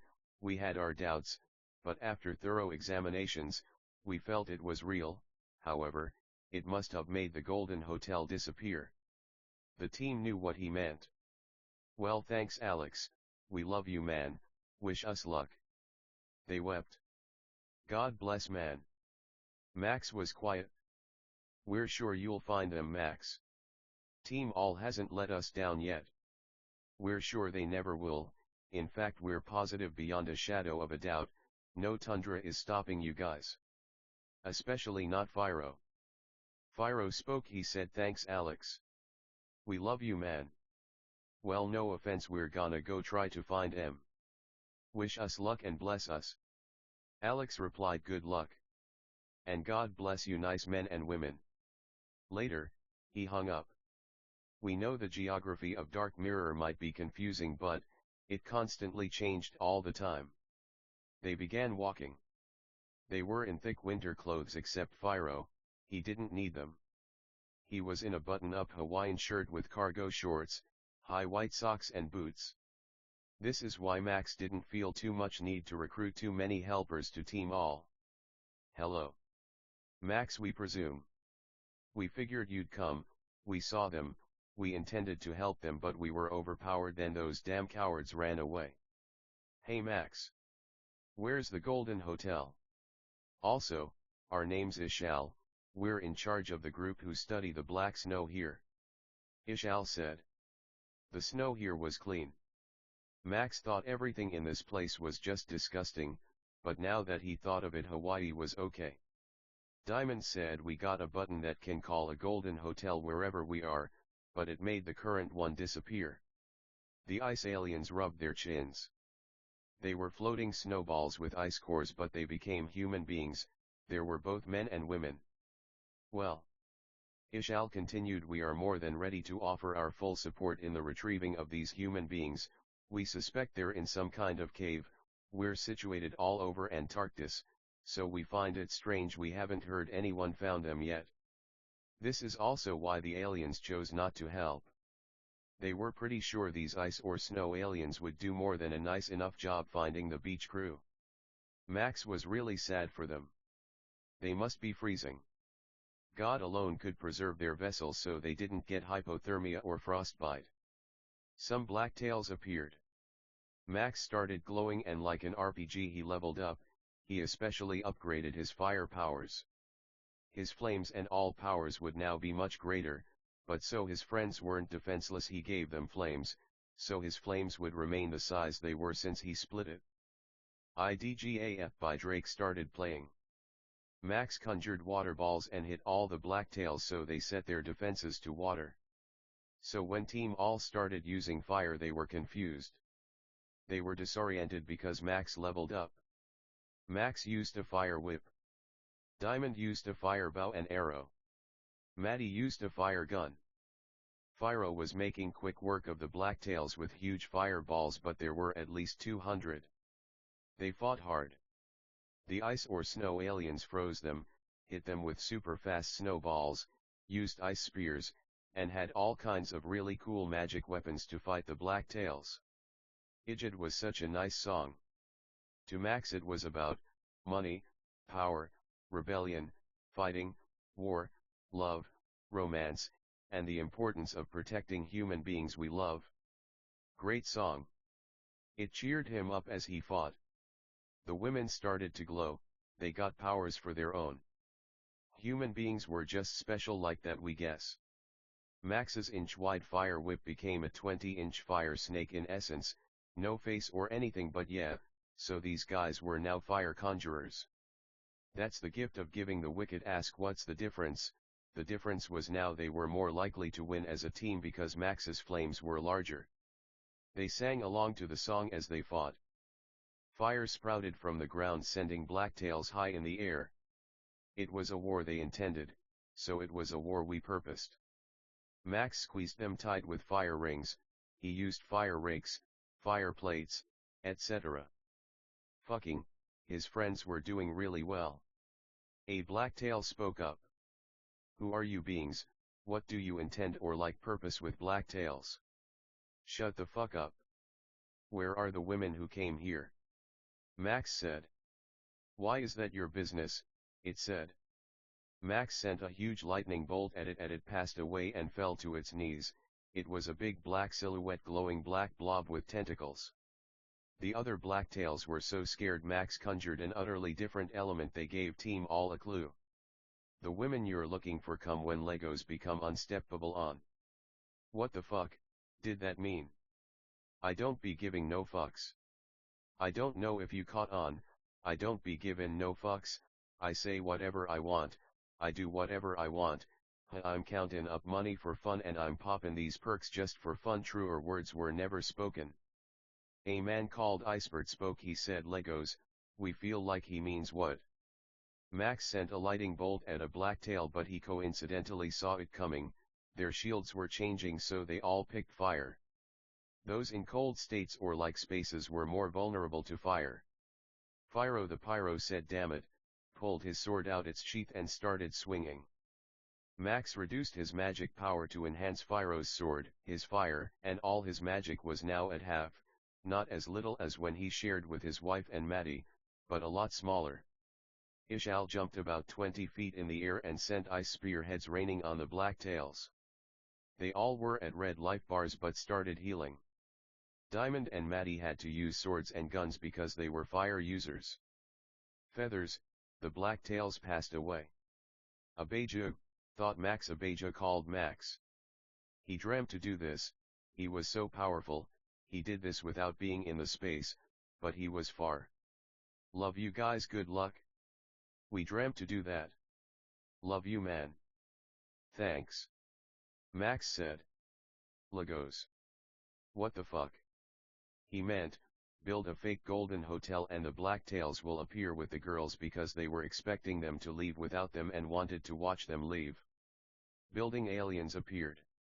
Max, sorry but we listened to your thoughts, give us 4 minutes and us 4 can get the building up, they said.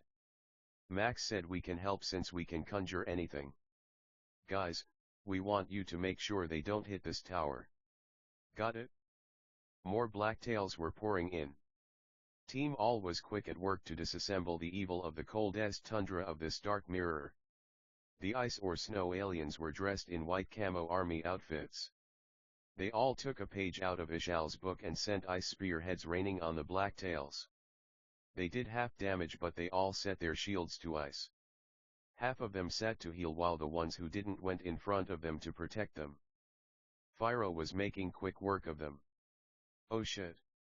They heard screeching behind the mobs. Tons of Yeti blacktails were coming in with fire defense. Shit. We were a fourth done, but we needed more time. The hotel had a lifeguard and blacktails were already hitting it. Drills. Max wept ethereal tears. Abeja, Kyle, and Preston were here. The life bars was slowly going down for the hotel, but theirs were going down quickly. Max kept building though he wanted to help, he knew they all wanted to, but what could they do? Diamond and Maddie were pretty meanly, rudely, impolitely wounded. Max had to make the hard decision to not stop building to help them, but kept building. The drills were flying, leaving behind white trails of light fucking, they were so good at that. Size wasn't all that mattered with magic, these drills packed a punch. Kyle drilled a huge hole on the ground and Abeja conjured wings to push many blacktails in the hole.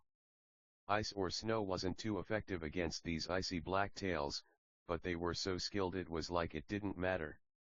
Team All was fighting hard, the hotel's life bar was almost at 0 but it was almost done.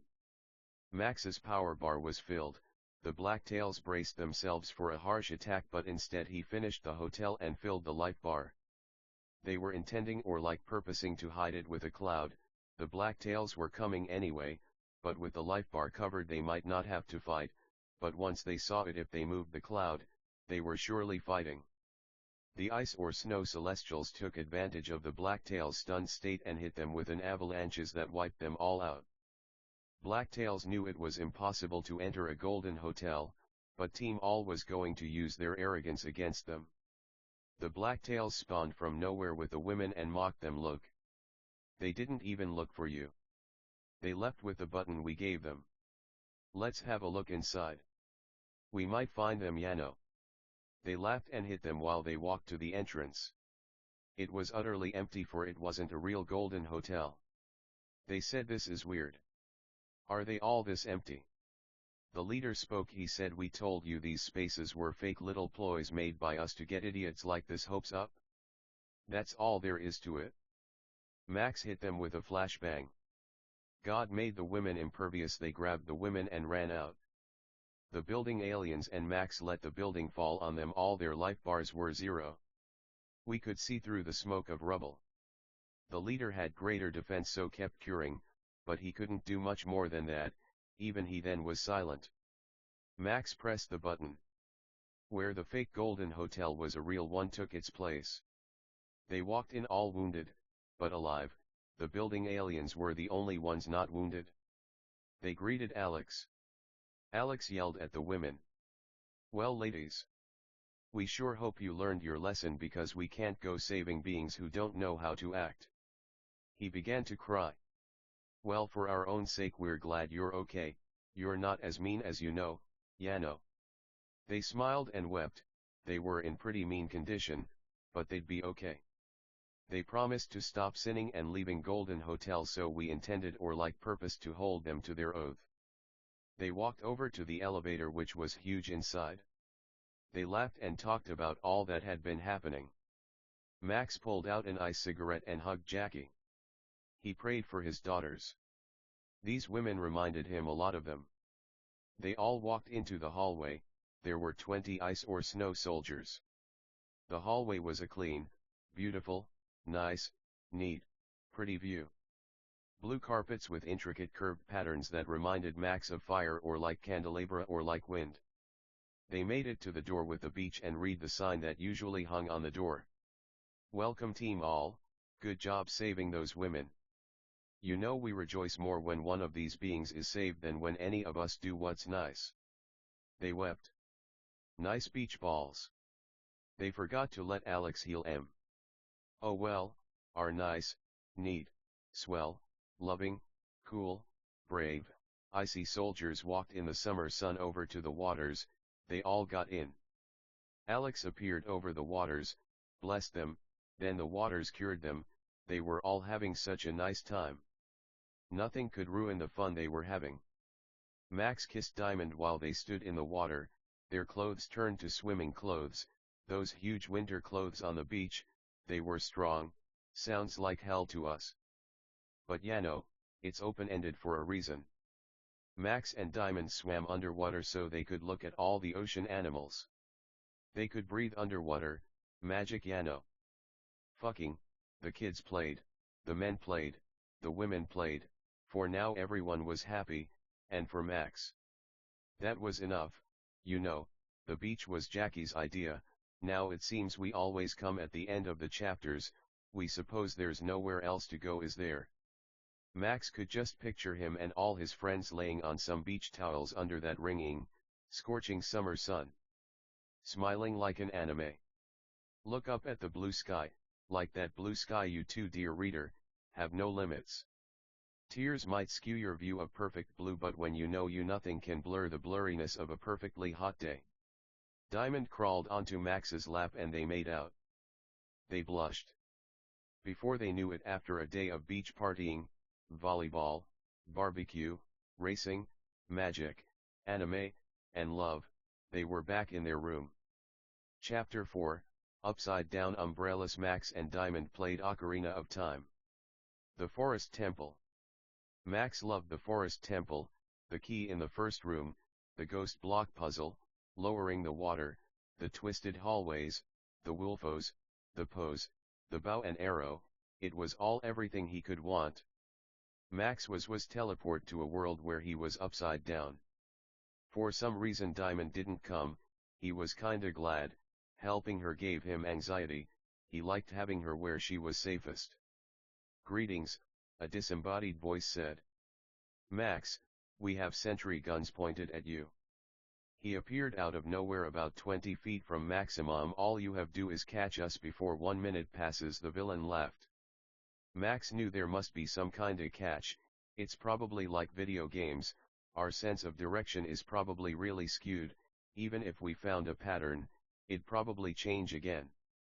Now you can use a general direction attack, but you have to hit me twice, plus the second attack can't be aimed. The villain laughed, cackling a lot, disturbingly and menacingly.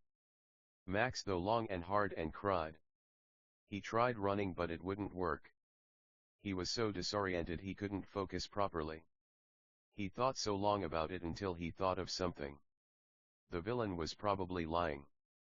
2 hits, as if this man could take the punishment. Time was running out. Max had it. He had a huge ocean hit. The villain said, "We guess it won't count as a hit because it's just water, but what are you gonna do, Max?" Holy damn, this man was fucking arrogant. Max gritted his teeth, then sent lightning bolts into the water that fell upside down. The electricity traveled through the water, knocking them both out. The villain passed away and Max woke up in a mirror chamber. Chapter 5, Mirage of Mirrors. Max was in a mirror chamber. There was a villain in all the mirrors, but he looked just like Max. But he sounded different. Very clever, Maximilian. But if you don't destroy the mirror with the true image of me before it's the last mirror, you'll die. Thanks to God, death wasn't permanent, but Max had no plans of dying. To Max, a book was a coherent story, not just a collection of stories, but like Proverbs or like Kohelet or like Canticle, it could be, plus those were his favorite books anyway. Max is intending or like purposing to take a break later anyway, so let's get through these stories of his. Max faked a sneeze, but the villain finished the sneeze. He didn't. Oh my god, this man was angry, but he intended to stay calm. So what? That didn't prove anything. Max kept doing this, breaking mirrors, talking to distract the villain. Colors of the Wind is a good song. God bless Millie and Jake.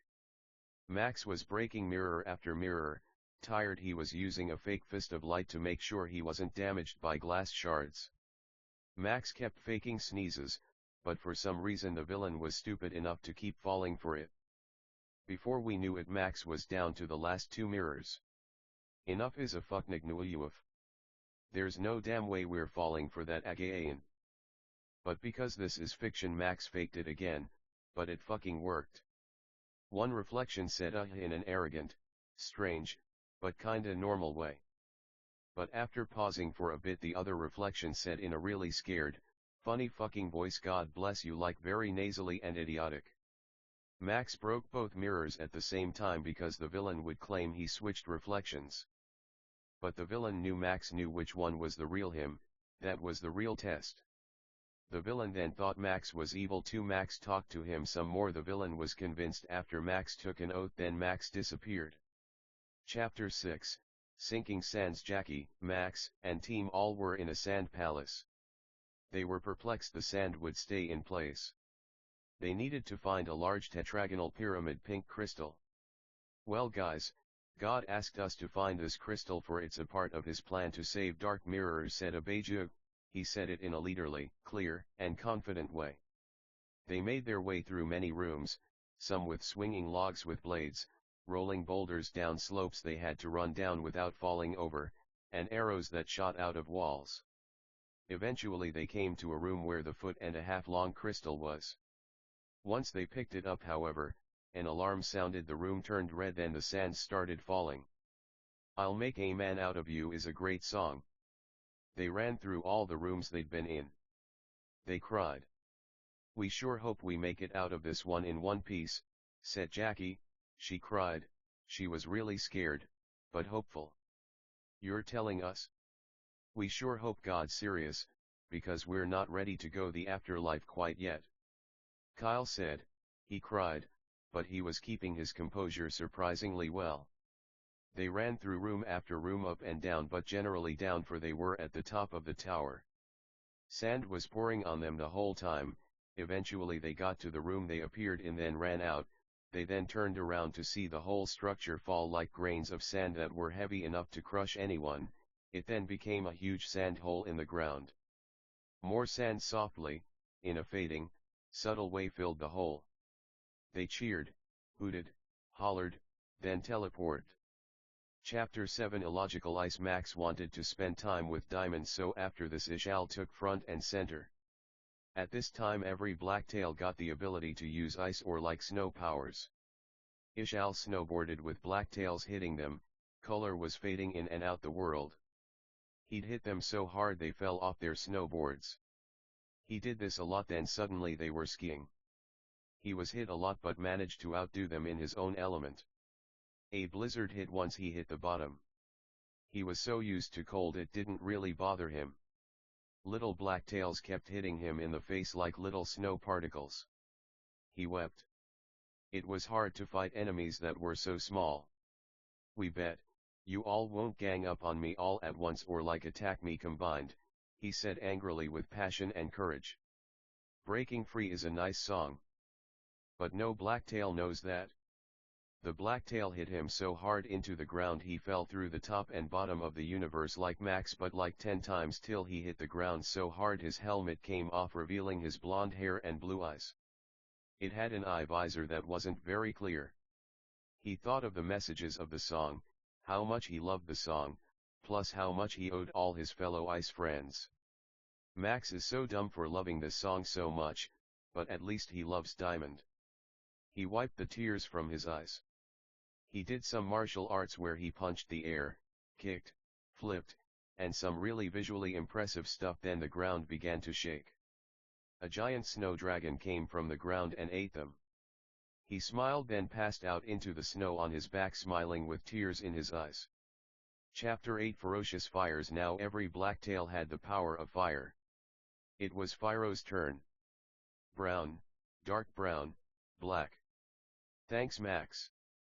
Breaking Free was a nice song. Fyro loved it.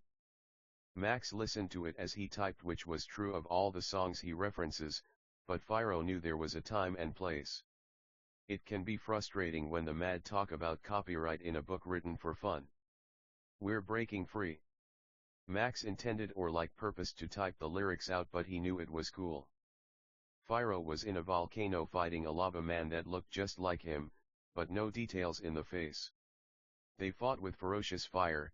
Chapter name: Attacks. Fyro was meanly, rudely, impolitely, badly hurt. Max wept. He loved him. How come they make us talk like this, Max? Thought Fyro. Max thought about it, but knew what he meant. They didn't. We liked talking like this. They sent fireballs at each other a lot. They went to the desert, the Sunday. Magma cracked black grounds. Fyro yelled at the top of his lungs, then sent a huge fireball out by putting the bottoms of his hands together, then extending both his arms. The fireball hit so hard the villain stood there, passed away already, fucking, then became glitter, then flew diagonally up away like wind. It was rainbow colored. Fyro laughed, then fell on his back, tears in his eyes. He passed out. Chapter 9: Severe Swords. John the 16Y/0 Sword. Kendo Celestial knew his turn was next. All the blacktails now had sword powers. This was the last example of this happening, but this happened forever, during which time Max and Diamond had many children. Every conceivable thing had a master of the element or like object take center stage. It took so long God just thought, well, there's no need to bring Max to heaven because he likes being married, but God ultimately decided against it because Max had lived so long doing this anyway, so eventually Max, Diamond, and all the human beings became alien-like virgins that didn't marry. John screamed, "Show your face, coward!" He was covered in sword slashed. The coward kept attacking from shadows in the warehouse he was in. It was the same warehouse Max raised his kids in. Max's kids visited Dark Mirror a lot during this time. They had lots of kids too. The other women also had lots of kids too. John was actually the last being to fight, save Max. He was infinity and 16 years old. John let out a huge yell, did a martial arts dance, then the building fell. The villain came at John like lightning, they had blade to blade. John faked a sneeze, knocked, the villain's sword out his hands, then screamed and with both hands swung strange down in front of him. He had a super serious look on his face. Tears, dirt, blood, sweat. When he swung his sword and yelled with all the might of God, he yelled and swung, he yelled and swung, he yelled, swung, then yelled and swung. No kidding, he did it once, but repetition helps. Once he did this, the villain became dust or like rust or like sand. John didn't faint, it'd been so long he was too strong to faint. He smiled. Your turn, Max. He still chose to fall to the ground and sleep. He went to the beach. In his mind, the wounded can't go to Golden Hotel, but Max was about to change that. Chapter 10: Fierce Finale. Max was face to face with the fiercest blacktail, the devil. They had a long hard battle where Max kept choosing different elements and objects, but the blacktail kept blocking, so smart he kept choosing the right element to block. This went on for a week. Max faked a sneeze, then hit him with a lightning bolt. His life bar was half down, but it tried to sit to regain health. Max faked another sneeze, hit him again, then it was out. The black bottom half moved slowly to the top half. God moved everyone while this happened. Once it was in place, Earth glowed. No more oceans, but all ground, fucking, maybe a few oceans, who knows. The golden hotels were back in place, everyone lived happily after. Max listened to All for One from HSM2 while typing this. He planned to repeat the song until he was done cause he felt he was close to finishing, plus he felt the song fit nicely. For sequels, Max considered beings who go into virtual reality like Sao to relieve what this experience was like. What fun is it to know everything? Leave that to God. It's fun to start from the bottom. Don't be like that, it's true. We wouldn't change our hard life for the world. So what does that mean? Right? It means it was nice and good. This song played while they were at an earthly beach. Elizabeth, Ashley, Alexandra, Lindsay, Angel, Diana, Ellen, Jackie, Tommy, Haley, Jessica, Maddie, Cassie, Kayla, Tracy, Stacy, Marilyn, Olivia, Ruby, Emily, Samantha, Brad, Peter, William, Edward, Stephen, Jose, Pants, Max, Jason, Eliza, Lacey, Eliza, Joy, Andrew, Jack, John, Keith, Carrie, James, Firebeam, Snowball, Starfire, Blizzard, Susan, her parents, Fyro, Ishal, Iceberg, the Ice or Snow Soldiers, Oak, Okatha, Kyle, Preston, Abeju, God, Max, and Diamond. If we missed anyone, which we're sure that can't really be true, we love you. Sorry. And you're better than us? Fucking for real, man. We're Christian but we say fuck wild, right? Max couldn't help but feel God's super planned for him to hear the song while he was finishing the book. God bless him. The kids played, the elders, the teens, the adults. It made Max cry, they all danced. Everybody, all for one, our real summer has just begun, hey. Let's rock and roll and just let go, feel the rhythm of the drums, we're gonna have fun in the sun now that all the hard work is done, everybody, one for all and all for one, yeah, all for one woo. Oh, yeah, the credits rolled like a film. It was the names of all the people Max apparently missed, with individuals or like groups dancing or like doing silly things. Max loved love. He was so happy. Jackie was surely right about the beach. Max could cry and we was. Gee Max. You know in our book people don't cry so damn much. Kyle said he didn't want to cry but it was Max's book so Max made him cry. Never change, kid. God said, and him and Max hugged. That's the end of our story, folks.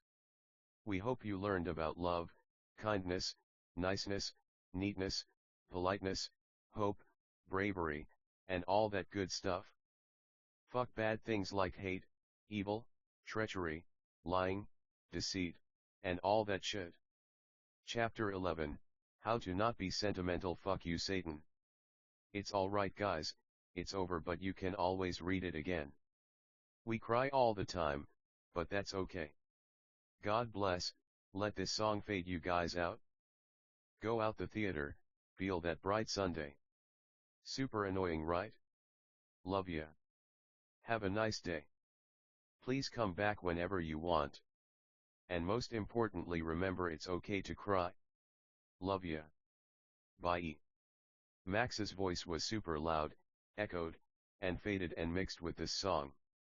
Time for real life, shit, we wanted to fucking live here, now you're getting it. One more time. Everybody, all for one, our real summer has just begun, hey. Let's rock and roll and just let go, feel the rhythm of the drums, we're gonna have fun in the sun now that all the hard work is done, everybody, one for all and all for one, yeah, all for one woo. Oh, yeah, after the credits finished rolling of awesome people dancing and being silly while white names were on the left. The screen went black. Some people started leaving already, but the real ones knew. "Mommy," said a little girl. "Yes, sweetheart," Diamond replied. "What's Daddy doing?" Susan asked. "Daddy's playing a video game to relieve his glory days, we guess," Diamond said. Happy but just worried for Max, for the game got intense and could feel super real. "Can we play, Mommy?" They were eternally young and put on basically nerve gears. "Sure, honey. But just remember you have fire because that's what Mommy used. We know we can do anything now, but it was different back then," Diamond said. She cried. She loved Max so much she didn't know what to do. "Okay, Mommy." The little woman was very happy and made a fist to pull it down in triumph. Diamond. "Susan. It's nice to see you girls," Alex said. "Max is fighting some dark tales in the Arctic again with Team All. You better hurry, girls. Much love and God bless." He smiled quietly and wept a bit. The girls ran out the door and yelled thanks Alex. When the cameras showed the snow, it went to black. Chapter 1, Return to Randomness. Diamond and Susan ran out the Golden Hotel, but were greeted by a roaring ice monster. It was in black and white because that's how Dark Mirror was. "Hey guys. What are you doing here? Have you been watching So?" Max was flying around. He had rocket shoes that he used to fly around. He was using a very thin fire whip. The life bar of the blacktail was decreasing like molasses. If Max didn't get help soon, he was losing this video game, with 0 achievements at that. Diamond had a higher power level than even Max in this game, but as we know, Susan has never played the game before. Susan was the last child Max and Diamond had before they became angel-like creatures who can't have children. He had her right before he fought the devil in the last book. It's been a few years since then, so she wasn't really old enough to know what the Heaven Helmet was. It was basically a super sophisticated VR headset that created a simulation of Dark Mirror. They could use magic or like a training room that teleport them digitally or like magically, but Max didn't intend or like purpose to leave the house, so he used the helmet. Elizabeth was playing the game with her dad Max. All Max's kids were there, the 7. "Them dogs, dem dogs." Diamond screamed and sent super rapid fireballs from both her hands, arms extended in front of her. The monster howled like a monster, screech, high-pitched, loud. "Listen guys. He's just gonna try to heal, we have to find a way to make sure it doesn't sit down," Max yelled. Lindsay floated the blacktail with leaves, then Elizabeth made a pool of fire under it. It wouldn't be able to sit on a single leaf, so it would fall onto the lava. This is how this kinda always felt to Max. When we come back to life, what was life but one big, nice, neat, swell, polite, awesome, video game? Mario was still nicer in a way, but Max loved coming back to this world to kick some butt every now and then. "Anyone else hungry?" Ashley asked in a humorous, calm way. They all took their helmets off. They were on FaceTime. "Helmets are the way to go," said Elizabeth in a humorous, calm way, just like her sister. Max loved them. They still struggled so much, but Max loved them a lot. That's what mattered. This was kinda all they did. Helmets were the way to go to meanies. They talked about it before. Elizabeth told the truth, but it was true, for today, because they felt like Susan would finally ask what Max was doing. They usually liked to go into the simulation rooms, that way it wasn't weird to the wicked. Spending all our time in heaven playing video games might seem counterintuitive, but Max pitted his kids. It taught them a lot about suffering, love, drama, romance, violence, niceness, meanness, everything. The NPCs got married. Ashley's idea. Smart kid. Lots of beings might be like romance, fuck 'em. She said it, we wrote it, we took advice, but you know what? She was a lot smarter than the wicked thought. when we ate in the game. It nourished our real bodies as well, though in heaven we didn't necessarily need food. Anyone feeling some chicken wings? Everyone laughed. Phiro, Ishal, Alex, God, a little talking hamster. We all ate some wings, barbecue, buffalo. It tasted just like meat, but it was vegan. It wasn't like imitation meat on earth, which was still really nice, neat, swell, and polite. It tasted just like meat. Once everyone was filled up with fake meat goodness, they all teleport to the same training room, a huge room with metal walls and a wooden floor, same one from before in a way. The scene became the scene they were just in. The men had pain mode on, like some women, but it was off for all children. To varying degrees, our heroes chose to feel pain so they could be nicer, neater beings. The blacktail intended to fake a sneeze, but it felt it was actually sneezing, was too calm, intended to sit. But the leaves wouldn't hold its weight, but once it started falling it kept falling, so it melted in the fires of Elizabeth's magical power. An NPC couple joined them, Jacob and Cynthia. They kissed. That was awesome. Lindsay and Elizabeth, what inspired you guys to think of that? They asked. They were so nice.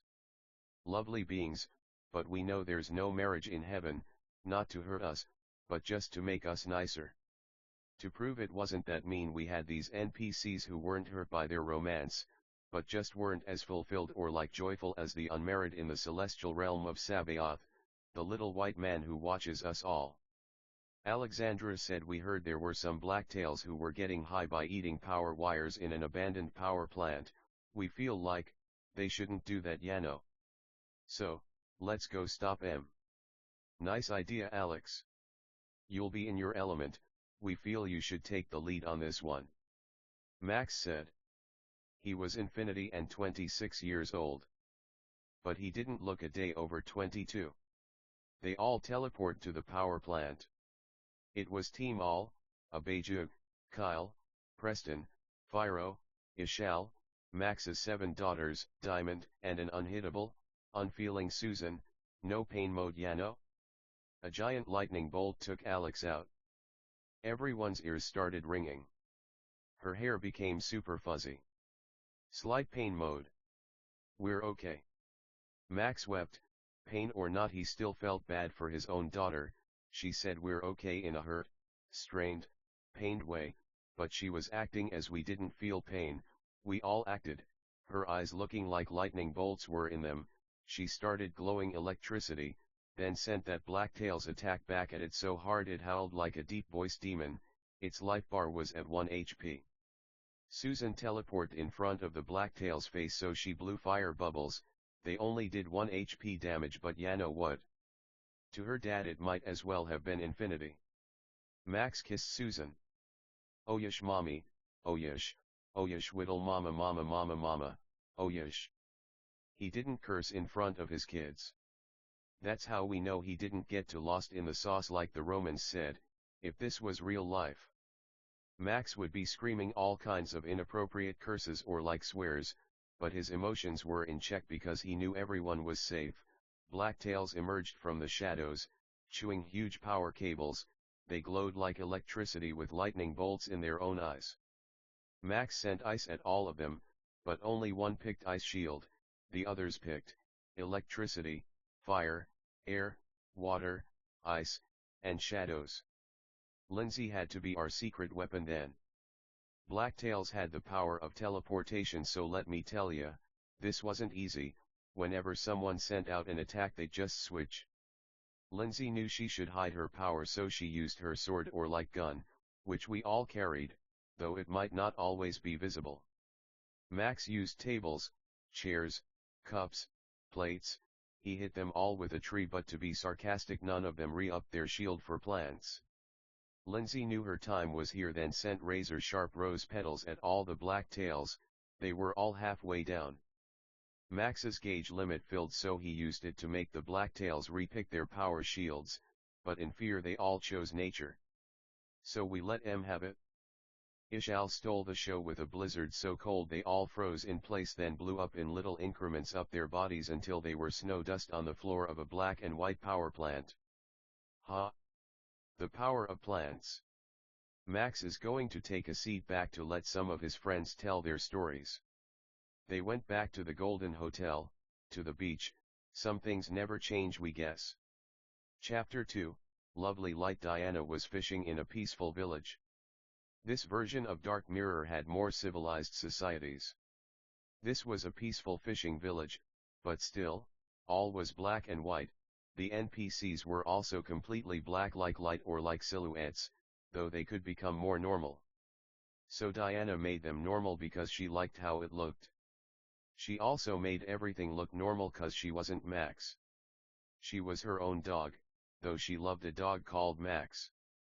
She caught many fish and kept them in a cooler to eat later with her friends.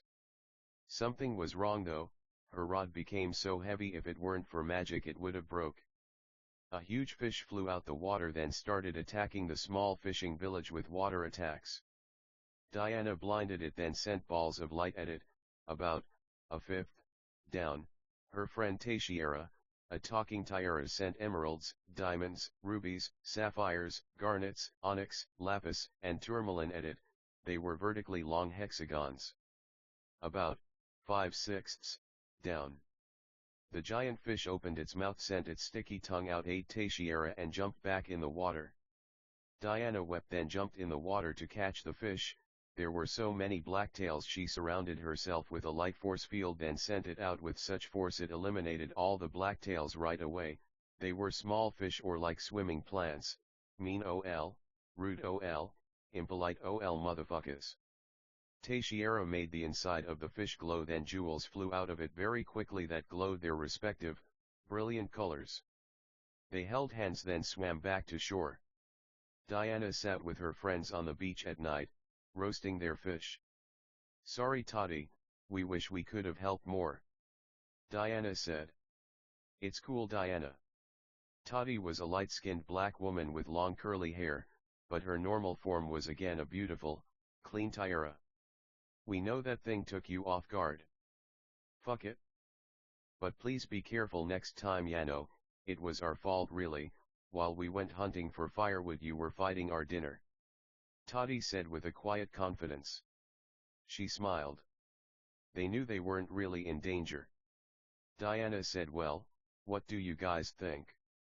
That's one of the nastier ones we've seen. Diana said. She smiled with a quiet confidence. Poor kid, she's come a long way from pup days. There were 3 men there, Brad, Peter, and Edward, yeah, the guys from the beach.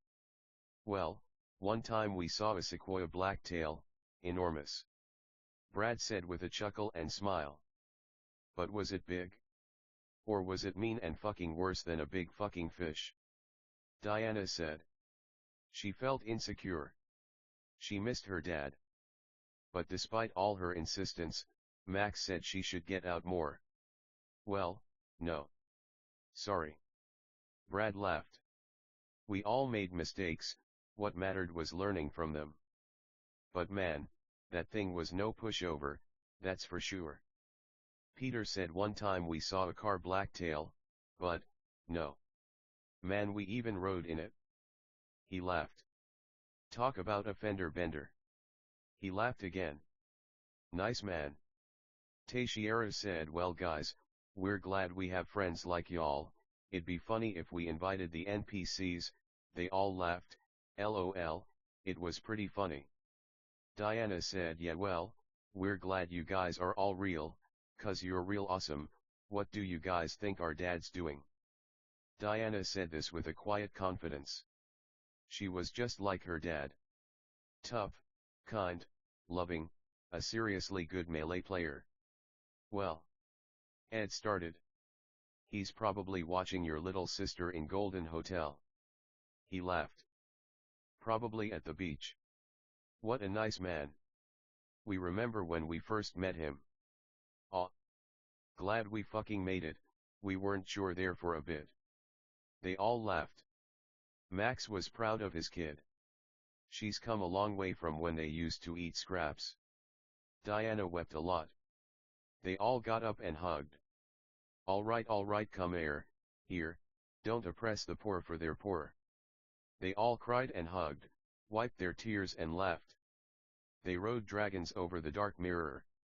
Max was glad Diana's dark mirror was kinda light, then he thought, that makes sense, he named her Light after all.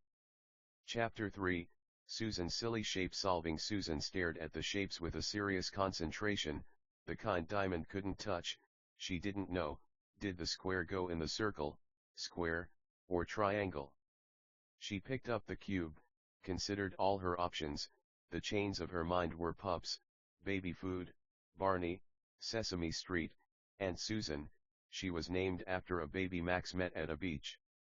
She was a beach ball. This Susan, however, was a beautiful little human being. The math of her mind raced. If we pick circle, it might fit, but might isn't nice enough for dear genius Susan. Square seemed more logical, but the wicked lied, they might be lying now. Triangle, looked like square with rough edges, but poison ivy looked like ivy, but rashes didn't look like normal skin. No. Max didn't let that happen, but they did watch a video. Max said, you wonder what your big sister's doing. He wept, he was just a leaky little faucet. Yeah, no Susan, you were born a baby, but your sister was born a dog. A dog? Susan asked. Can we be a dog, Daddy? No, our love, well. Max made her a dog. She laughed, then tried sleeping. Hey silly. We gotta find out why the wicked won't tell us where the shape goes. Listen. We feel, it might be square, but if it's not, no, it's the fault of the black tails, not yours. Daddy? Susan asked. Yes, our love, Max replied. We wish this was easier. Diamond walked over. Listen, baby. We struggled with this too when we were your age. All you can do is pray, become a dog aunt, intend or like purpose every dang hole until we get lucky. Life's all about luck, kid. Diamond said. She was a nice mom. Max loved her. She missed Cassie. Our friends were busy nowadays. With Max saving the world, it left everyone with a lot of free time. Diamond's hand guided Susan's circle didn't work, but square did. Susan laughed and clapped. Mommy, why didn't we have to intend or like purpose every hole? Will it fit in the last one too? Susan asked, so cute, so innocent, so mixed race. Well honey, we could cut the triangle, like another triangle, then it would fit. But, like your dad says, there's a time and place for everything, so we could, but it might make us sad. How come, Mommy? We don't intend or like purpose to make you and Daddy sad. Diamond picked up her kid and wept. They knew God didn't exactly like for beings to be called Dad, so they usually intended or like purposed for Susan to say Max, not Dad, but it was fine. What could be done? Well, think of it like this, if every shape looked or like felt the same, we'd be sad because there wouldn't be much variety to life. Oh. Duh. So. Susan knew, for she knew it all, but she was still so confused. Her mom picked her up and kissed her a lot. How about we go swimming, baby? Diamond said. She knew Susan was smart. Shapes were dumb anyway. How often did shapes come up in real life? There were shape celestials. Every celestial studied their thing forever and ever, unlike humans or like angels who were broader. Diamond laughed with her baby. Diamond made Max a nicer being. He usually would have just chilled on the beach, but he felt he should swim his daughters. He saw Diamond as a daughter in a way. Wow. Diana just hooked a giant fish. Max knew psychically. Diamond got the info. Susan too. Nice for her. We just say hi to her later. Diamond said. She knew Max loved Diana, but she felt he might be too hard on her sometimes. We're dumb or like. I'm dumb, we feel like. It's nice for her to be alone or like with friends, but, you're right, we'll say hi to her later. How about now, Daddy? Diana said. Diana. Me and your mother were just talking about you. Good job on that effin' fish. Fuck bad people. Don't say effin' in front of kids. Okay, fuck you. We hope that was better. Tell me, was it worse than the ocean lighting man, the upside down one? Same level, but probably a little worse. They smiled and hugged and fist bumped. Legit. Wanna swim? Max replied. Sure. We brought our friend's dad. Oh shiz. What's up guys? Long time no FNC. How are we? Max said excellent sir. EFF shapes. They're pointless. Especially circles. They all laughed hard. Then swam. Kids, teen, adults, elders, flooded the speech, they named it after God. Max was too humble for all that. God's cold water, nice name. The heat was burning, the sky was blue, the clouds weren't there, the sand was tan, like diamond. Max was happy. But now we was always happy, but if we think about it, he was always happy. Max held his baby, she had a sphere in one hand and the holes in the other and kept hitting the sphere on the square until it accidentally went in the circle. That's our little genius. We did it, Daddy. She hit her hand on her forehead. Oh, she smiled really big, blushed really hard, and had a million little light bulbs go off in her head at once. It's like, the circle goes. Oh my God, how obvious, but like so not obvious at the same time. She hugged her parents. You're a genius just like your parents, baby. Max said. Proud Dad. Diana held her little sister and put her on her shoulders. The camera swung and panned to the blue sky. The sun rang. Heat and cold. End of scene. Next chapter yo. Chapter 4, Eliza's incredible inclusion of increments. Eliza the talking shirt was a character who swam with Max in the last book and gave him one of his favorite memories ever. Swimming with talking clothes in a heated pool in the snow, cannonballing off a roof, water flying in the air then landing back in the pool, laughing with friends and family. She was in a huge hedge maze. She bet Lacey, Eliza, and Joy, she could beat this maze in 10 minutes. She was moving like shirt lightning. She became a human being because she thought it'd be funny. She dashed through that maze like a rubber ball or like an Etch-a-Sketch or like a 3D film. She met talking rabbits with top hats, monocles, tux coats, tea, and a talking table, a talking chair, a talking potted rose, a talking sun, a talking moon, a talking turtle, they all were dressed like the rabbit. Eliza was so confident she didn't see any harm in taking a tea break. How are we guys? So do you guys know the way out of here? Eliza asked. Sure. But what's the fun of that dear talking shirt? We know you're smart enough to figure it out. Our advice.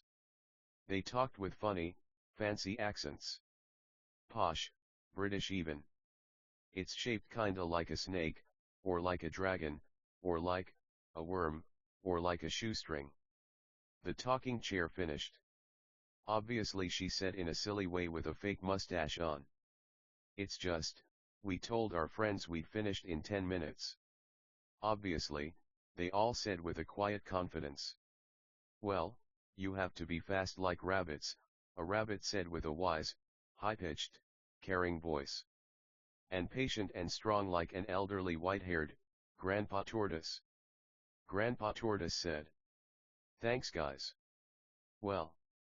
Don't be in a hurry our child, we'll show you the way out, said the talking Sunday really. Eliza said. She was super happy. She had a big smile on her face and she was excited to finish this bet so she could get her $20. Of course child, said the talking moon with a quiet confidence. In exchange for, knowledge that is, you know knowledge is power. Finished the talking moon. This kinda reminded Eliza of Alice in Wonderland, Auron, Cora, and some other stuff we don't know, we're not her, we're Max. So, what's the best armor a talking table could wear? Well, it depends, if you want something professional, the silent suit increased stealth and is still sleek and stylish, but if you want something bulkier, the knight's table, fits tables of all sizes, decreased movement adds to defense and is sturdy enough to last a lifetime. Eliza said. They all laughed. "K'm and Eliza, we're friends.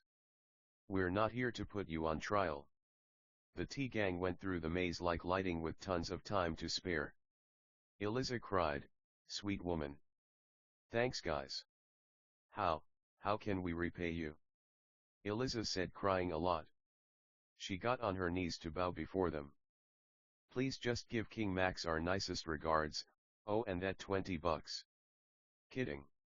Unless." They all gave funny looks at each other. "Duh.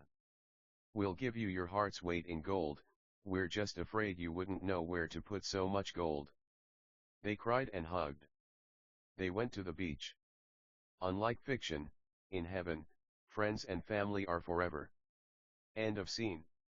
Next chapter. Duh. Chapter 5, Toy Soldier Tanks. Tohiro was a little toy soldier alien. He was infinitely old, but he knew all there was to know about toy soldiers, guns, tanks, armies, and stuff like that. He was with Susan. "Hi Susan. We like that you're small. We're also small. When we're small it makes the world around us seem much bigger, so being small is kinda a blessing, Yano, smiley face," Tohiro said with quiet confidence. "Susan, in this life, it'll seem like there's many contradictions. To counteract these contradictions, we know God never lies, but we also know what we know love's in our heart, so no one can take it out. God would make sure meanies never knew niceness, but conversely, he would let the nice know they'll never be hurt," Tohiro said. He became a tall man with hairy arms, a beard, brown hair, bushy eyebrows, and hugged and kissed Susan. "Thank Tohiro. We intended or like purposed a real, experienced soldier to tell our daughter that while war is an invention of the wicked, we can still live happy, peaceful live." Max said. He sounded happy and proud of his daughter and friend. "Of course, Max.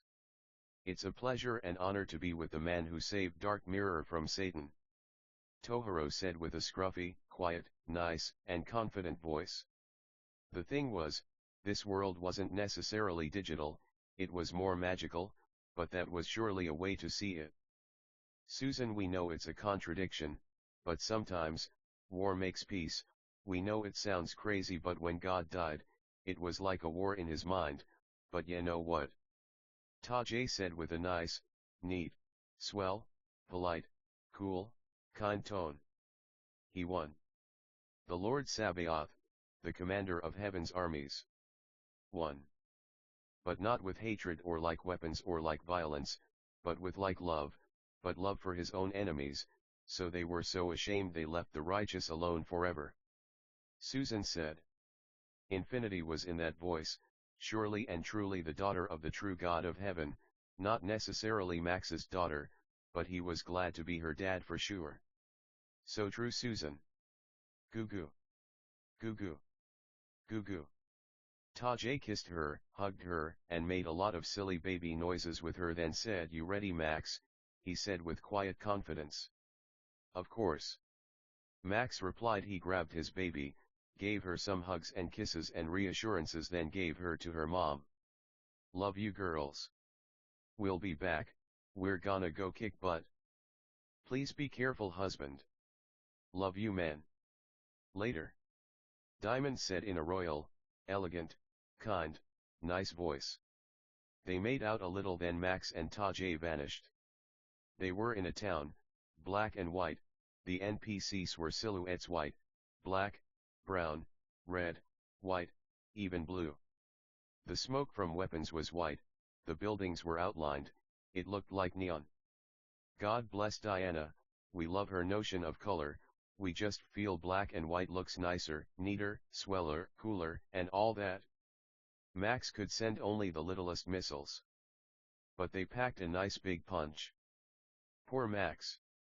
He intended or like purposed for kids to know life was about fun, not who was the strongest, for it was God anyway.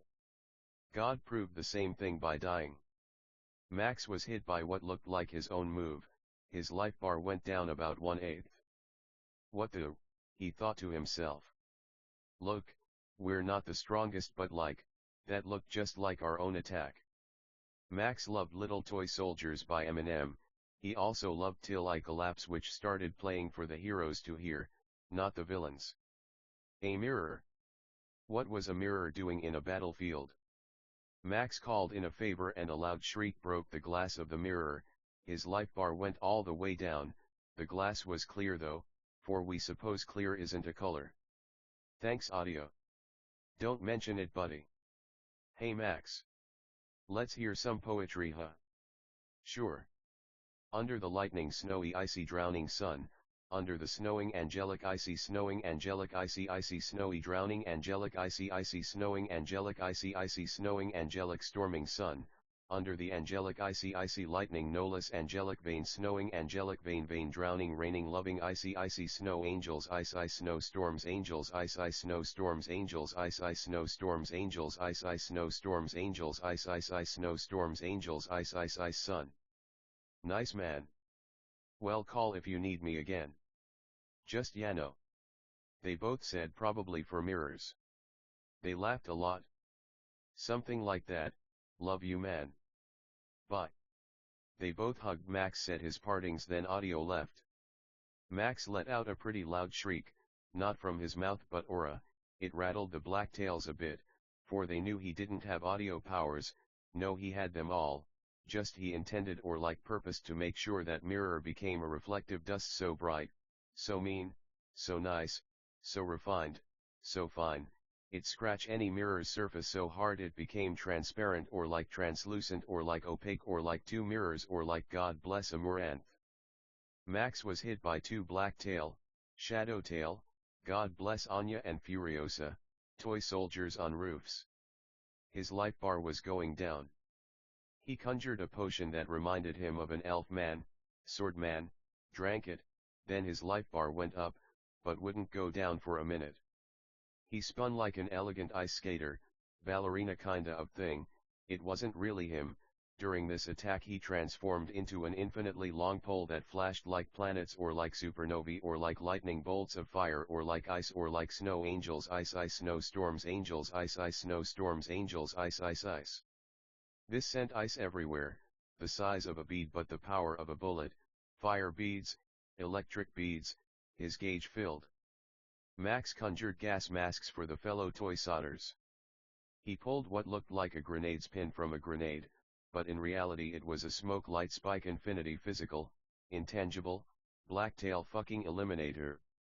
The miasma shot through then like white or like purple beams of light that were touchable but not at the same time, it shot out in many different directions like a spike ball, it couldn't hurt his friends, but it had an awful, poisonous, gaseous, poisonous, poisonous, poisonous, poisonous, poisonous, poisonous, poisonous, poisonous smell. Everyone was left with such a low life bar. The men of his army let out a loud war cry and finished them like bullets from ice guns, fire guns, electric guns, etc.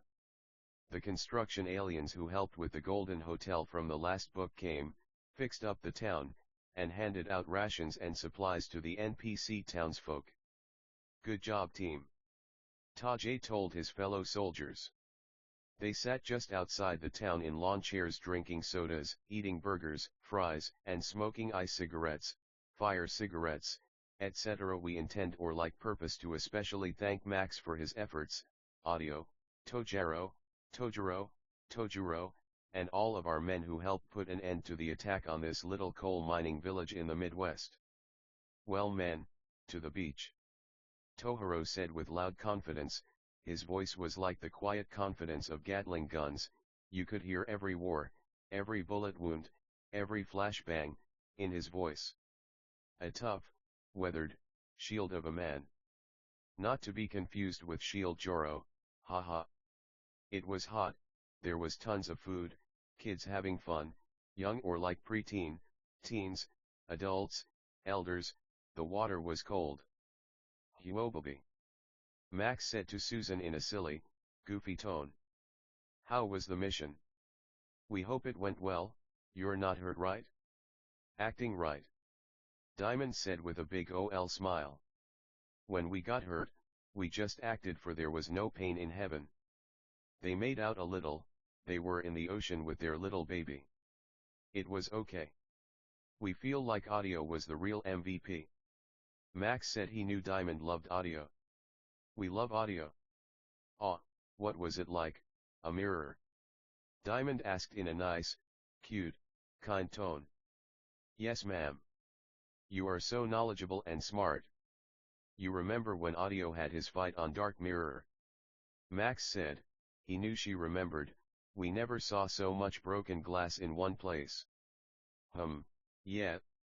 The broom aliens worked overtime that day. They laughed and made out. They kissed their daughter. Good job, Daddy. You made Mommy proud, so we're proud of you. Susan said. Children were so mean. LOL, no, she was okay, just a little misled, inherent to kids, of course. Silly. Susan. Please don't talk to Daddy like that, or no lollipops. Max said. Susan cried. She didn't know before, but now she knew. Susan. Daddy makes us happy all the time. Where on earth did you learn to talk like that, silly? You listen to Daddy and Mommy, okay?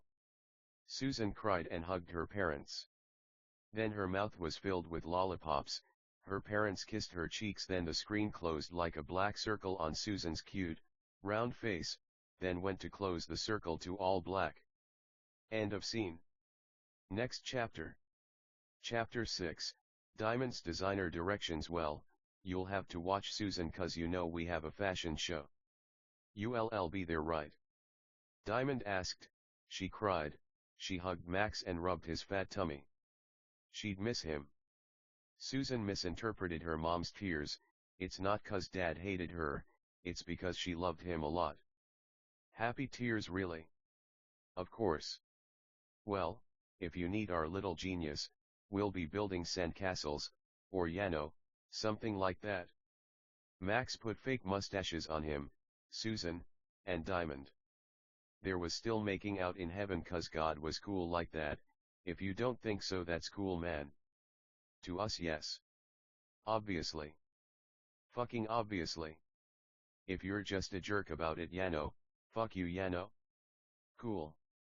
Anyway. Max loved Diamond, so no one was going to tell him he couldn't kiss his own wife. They made out again and hugged tightly, closely, and lovingly. They stopped and smiled at each other for 2 seconds, then Diamond vanished. Well, baby. Max lifted Susan up and down. Susan cried. She missed her mom. Max's friends came to give them company. Max fed Susan broccoli, a sandwich, crackers, cheese, and a milk on the beach. Then she was happy, but she still missed Mom. Max kissed his baby for 2 seconds on the forehead, then the scene changed to Diamond at the backstage of a prestigious fashion show. Hey everyone. We just intend or like purpose to say from the bottom of our heart, thanks for taking part in our fashion show. We stayed up long nights, though we know there's no sleep in heaven, but we all love to sleep. Everyone laughed. It was the fashion aliens. Eliza, Lacey, Eliza, Joy, Max, a lovely pair of pants other Max met at the pool, and Jason were there. We put our blood, sweat, and tears into these designs. Thank you for your constant and unending support, love, kindness, niceness, neatness, prayers, inspiration, Diamond said. She was so happy. Max would have been glad to hear it. He was showing Susan how to play volleyball whilst she questioned why the net wasn't lower, the court wasn't smaller, and why Daddy himself was not a huge edible, chocolate volleyball. Diamond wept. She missed her family. We're your family too, Mrs. Rainbow Call. No offense. We all love Max and Susan. But we know it'll cheer you up to hear your husband and baby will be here for the actual show. A talking clothes rack said, but he was gay, and a human being, man, he's called Raki. God loved gays. Max never knew what the Christians were on about. Diamond wiped her tears. Thanks Raki. You are the nicest, neatest, kindest, most generous clothes rack we've met, no offense to the other clothes racks here. Diamond said incredulously but with love and kindness. The other clothes racks motioned to let everyone know they weren't offended. You got the biggest rack, if you know what we mean. Diamond said and everyone laughed and Raki shook his chest as a joke and everyone laughed and copied him. Well guys. The show's in half an hour, it'll take about 20 minutes to show all our new designs. This isn't our first rodeo friends. Look fabulous. Elegant. Majestic. Powerful. Empowered. Magical. Happy. Make sure we eat. Like our cute dear baby Susan. Mommy gave her broccoli, a sandwich, crackers, cheese, and a nice, tasty, nutritious, delicious, bone-strengthening, healthy, happy, filling, cooling milk. Raki said you are our mother Diamond. You are the best mom ever and we love you. We wish we could give birth but we love our trans friends like some of the members of our loving, kind, wonderful, self-empowered, and self-motivated team. They all cheered and clapped. Thank you Raki. They kissed each other on the cheeks. Okay folks. Let's start getting ready. Diamond yelled with joy, pride, love, kindness, love for Susan, love for Max, but most importantly love for God. Everyone walked around hurriedly, a lot of the models made their way to the food table, people were checking the lengths of clothes to make sure they were just right, making sure the chairs looked organized and neat, they checked the lighting, made sure the cameras were ready to live stream and Diamond called her family. Hi guys. We're just getting ready to do the big show. It'll be soon. Will you be here? Kidding. Obviously but like, can you come early? Diamond asked, she cried, she missed them a lot sure thing kiddo. We can go right now if you want. Max asked, he felt bad for her and cried. She with red teary eyes nodded with difficulty through grief and Max and Susan appeared. They hugged and made out. Eventually the fashion show started. The Celestials showed off some of the cutest, prettiest, most beautiful designs you ever saw. Max loved Diamond and he was happy for her. Good job mommy. Susan said. Susan was wearing a dress Diamond designed. It was blue with flowers on it, and diamonds. Susan was born of her mother, but babies weren't made like that anymore. Max loved his daughter but he had some shame, did he love her more because she was born from him and his wife? Max didn't miss sex, but he felt bad for anyone reading this who couldn't quite understand why there wasn't marriage in heaven. So he dedicated this next chapter to them. Chapter 7, Mostly Marriage. Diamond's fashion show went really well. People clapped, the designs were nice, Susan enjoyed the whole thing a lot, some of the dresses or like designs had real fire, real ice, real electricity, apples, oranges, grapes. Diamond even made a dress with tears basically to poke fun at the fact she cried a lot cause she missed her husband a lot. Diamond was, not to be weird, a real woman to Max. She always held her mistakes against her. In a way this was Max's wife, even though there wasn't sex, that made her more his wife because it proved he wasn't just with her for sex. Max loved her a lot. She wasn't always her nicest, to her, to meanies. She just had her off days. Days where she didn't want to be around anyone, days where she liked to be more alone than she maybe should be, days where she felt not pretty even though she was honestly really pretty. Max still pitied her a lot though. It was hard to say why, it was kind of a secret, but the fact still stood even on her meanest days he was still there for her. He missed her when she was gone. He prayed a lot for her and for all his friends. Diamond got some of the most talented musicians to play at her fashion show, rap, pop, indie pop. It was a nice, neat, good, and great time. He cared about her. She felt like he blamed her when we was anxious or like depressed. Things would scare her that she just didn't understand. But he knew she meant well. And he'd helped her through it. She sometimes felt like it was impossible to stop being anxious. It was impossible to stop being anxious. Max thought while watching the fashion show. Anything's possible, Diamond. He loved her. To stop being anxious isn't just knowing the last thing, the most important thing in a thought process that stop anxiety, and that's what she taught him. When the anxiety stopped and she knew the difference between anxiety and depression, and Max liked that about her. Anxiety was kind of a cool word, like that Logic song. She loved Max a lot. She missed sex, we're sure, but there was nothing they could do about that. There was no sex in heaven, and we knew God was right about that. Max pitied her though. For example, beings would always tell him it's I not we, stupid. Sorry if you ever told us that. No, we don't agree. We is a more beautiful, open-ended word. We love the word we. Isn't it kind of hypocritical? If we don't say we should never say it. We don't know. It can also be really offensive to not say we, but beings don't think of that because they're too obsessed with I. Well, since they like it so much. I don't care, they're coincidentally right, that's it. Anyway, the fashion show had a disco ball, smoke, laser lights, people smiled, laughed, sang, danced. It made her happy. Max pitied her. She never had an easy life, she complained too much, but you know what? She was right. Gays, bi, gender fluid, pansexual, all went to heaven.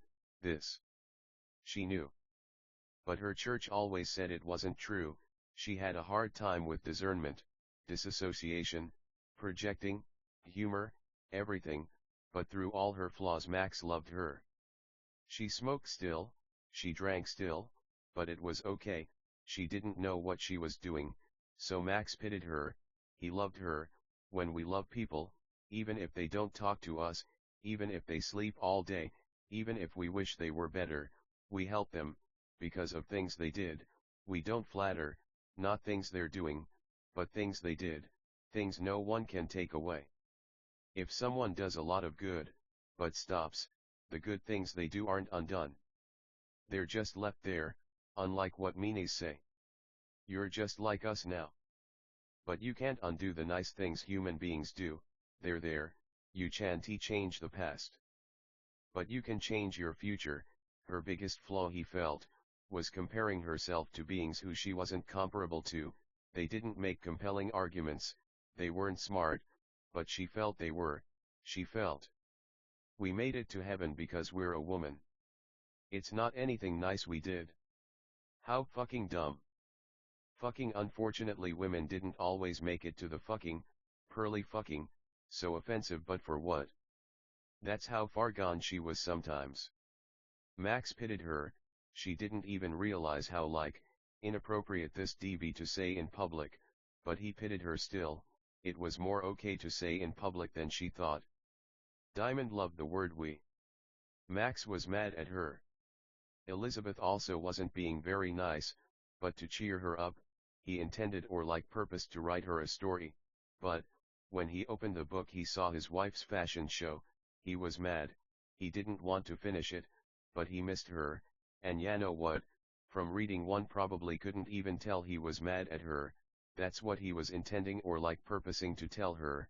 It didn't matter. Then what? Meanies say. Oh, it's not you. What do the wicked know of the words of the kind? But still he was patient with her. She was a woman, and that wasn't nothing. Often we did help women and children in a special way, unlike men. But the same way there were an infinite amount of women in heaven, there were an infinite amount of men. The order matters there. It's offensive because meanies are the ones who said it, the very same ones who read the last few words we've written. Things weren't offensive just 'cause they were offensive, say the wicked. They were offensive because they were easily offended, wanted to be offended by nice, neat, swell, polite, good, great things. They were raising a child. By this point Max thought he'd be talking about an NPC couple who had sex, but he was happier with what he'd written so far, kind words to his wife to remind her she was still a nice, neat, good, and great person. She had a beautiful face, perfect teeth, a beautiful smile, a nice pretty forehead, long well-kept hair, her tresses were logs in waters in tears of the kingdom, her tresses were rows of stars shaped like sushi at a sushi bar, her tresses were the children she bore. He pitied her. She wouldn't always believe it, they'd fight, they'd argue. But she'd just do it 'cause she thought it was trendy, cool, everyone did it. But when she looked back in her more honest moments, whether she was nice or like even mean, she knew it wasn't Max's fault. If she was mean it was her fault, but even if she was mean it was still the wicked's fault, because a mean beings can be forgiven but not a wicked one. Pure heroin by Lord was like actual heroin, am I right? There's that word the wicked love so much. Ribs is an anthem about not intending or like purposing to grow older, wanting an education, but a more worthwhile one that lead to joy, not a boring office job, where we were bombarded by the constant incessant tones or like rings of office supplies, keys clacking, printers humming, phones ringing, indistinct chatter like the echoes of the purgatory of our mind.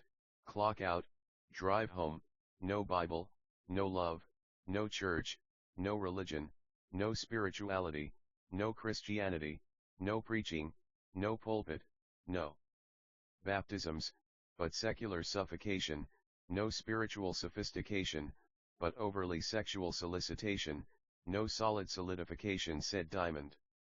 Max loved her. He truly liked it. She was insecure about her smarts, her knowledge, but she was a lot like this book. Beings might not like the way we talk, but again, imagine if we never said we. Diamond was the same. She felt dumb for not saying I, not we, but those beings were hypocrites. At the end of the day, she was a smart, cute, charming, honest, kind woman. When we lets the indistinct chatters of ghostly infidelity creep in our brains, the only step left is to hate a sensible quote like no solid solidification, but the polar opposite was true as well. To Christians there was no alliteration, rhyming, music, shows, movies. It has to be Christian or it just isn't nice or like neat. No cursing. Talk about Noah's Ark. Talk about Moses. But don't talk about Solomon's wives or like Uriah or like the more offensive parts of the Bible.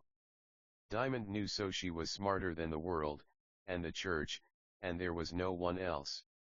She loved the day but Max loved night. She felt wrong for not agreeing, but this was a subjective matter. When she didn't feel pretty she'd exaggerate till she believed it. The thing is, the appearance is not all that matters. But for a woman, it makes more sense. For example, St. James writes, the one with no faith looks in a mirror, but forgets what they look like when they look away. A man utterly looking at a mirror all the time, to us, is disgraceful. But a woman, she does make up for what? Hours, maybe not after her makeup's done, maybe a little, like men look at themselves a little, but hours was a long time compared to 0 seconds, 0 minutes, 0 hours, 0 days, 0 weeks. Max's friends would get it. Diamond's friends from the beach. We all are special, we're all smart.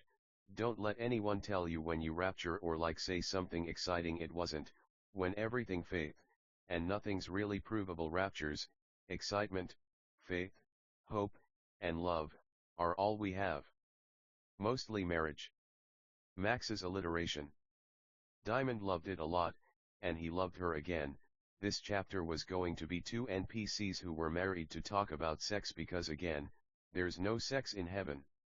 Max did feel, he hated to say it, but he felt like this was mostly a marriage. It was mostly good, it was mostly great, or that's how Diamond felt he saw it, but this was marriage. They loved each other and this chapter cheered her up a lot. It's all he asked for, his friends too. We say this because the chapter's now over. That's how much things can change, but when they change, let them change, because change fosters growth, and growth fosters love, true love, which is never broken. True love's kiss is a common theme in media of Earth. We don't know about generations before us, but probably, Max loved probably in Diamond's funny tone, when we feel true love's kiss, every spell. Every spell. Diamond said. Every spell, they both said together, is broken. End of chapter. God bless Paper Mario. Next chapter please. Chapter 8, Chimney Children. All the main characters from the last book became toddlers. They started telling each other jokes.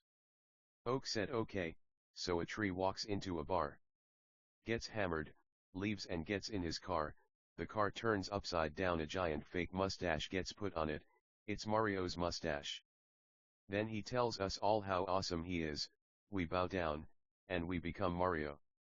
Hilarious, insightful, funny, cute. Okatha said, who by this point was technically a very old leafer. A giant fake mustache, might be real, humble, sweeps the street, it gets drunk, quits his job, joins the circus, burns all his hair off, and he was secretly a hand-sized mustache this whole time. He gets married to a lady mustache, they have a baby and the baby's so small they forgive his dad for lying about being a big mustache. Comedy. Snowball said so a giant fake mustache had a hard life, was insecure, about their jokes, thought humor wasn't everything, they were fucking wrong. They became the biggest comedian in the world, skydived into a volcano, and tons of hand-sized fake mustaches shoot out, the atoms drown in it, they become mustaches, and they lied. They were actually all smooshed and put together to make the big fake mustache from the other joke. Nice. Not bad at all. Joy said so a giant fake mustache works an office job, he quits to pursue interpretive dance, he headlines Madison Square Garden. Vegas. LA. Eventually he quits it all to grow mustache plants in his humble backyard. A nice house but not that big. When he eats it, he gets high, gets the munchies, and eats all the food in his fridge, he goes back to dance and is accepted everywhere and beings really welcome his comeback. He made enough to fill his fridge again. Barely, 'cause he spent the rest on books on how not to spend almost all one's money on almost not filling their fridge after accidentally eating all their food for the week in a day 'cause they got high. Funny. Max appreciated them, but on a more serious note. Humor is a worthwhile, but difficult, and precarious endeavor. Max didn't know it at first, but he wrote this in pity to his friends who kept comparing his baby to Stewie.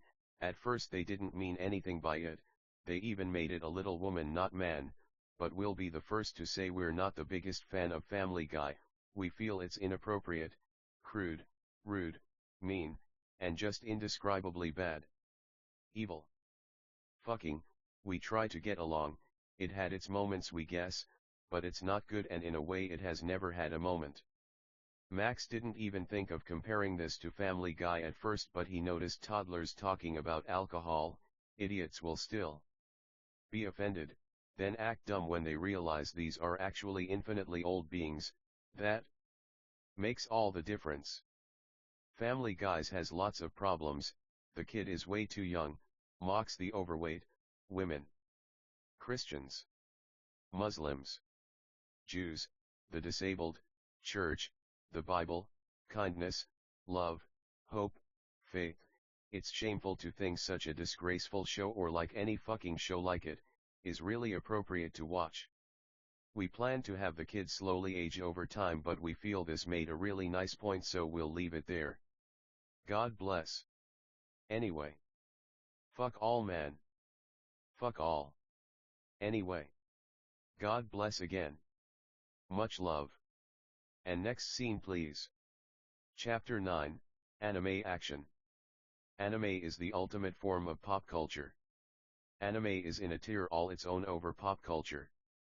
Anime is inspiration itself, a fire unwilling to be doused by any kind of snow or like ice or like water. When we watch anime, we watch ourselves, for true inspiration falls like snow, flowers grow in the soil of our heart when we see a great fight scene. An interestingly animated scene like the red blue light, L scenes from Death Note, when we feel like we're in the class, hugging the girl, breathing ice fire or like ice smoke or like smoking ice smoke from ice vape pens, the comfort of friendship will never be outweighed by the weight of anxiety or like depression. Heaven was like one big dream. Sometimes, as we mentioned, blacktails aren't too ugly, but can look normal and even cool. This is the story of a high-speed chase across the galaxy, planet-sized blacktails, Ashley's Hunger, Niagara the Face Miss Celestial, a black and white kind of rainbow road, an actual rainbow road. Full credit to Mario Kart, explosions, and on a seriously somber and kind note, rest in peace to Akira Toriyama. Max. Bad news. Some planet-sized blacktails are reported to be making a serious ruckus and commotion over Dark Mirror. We have to stop them, Kyle said.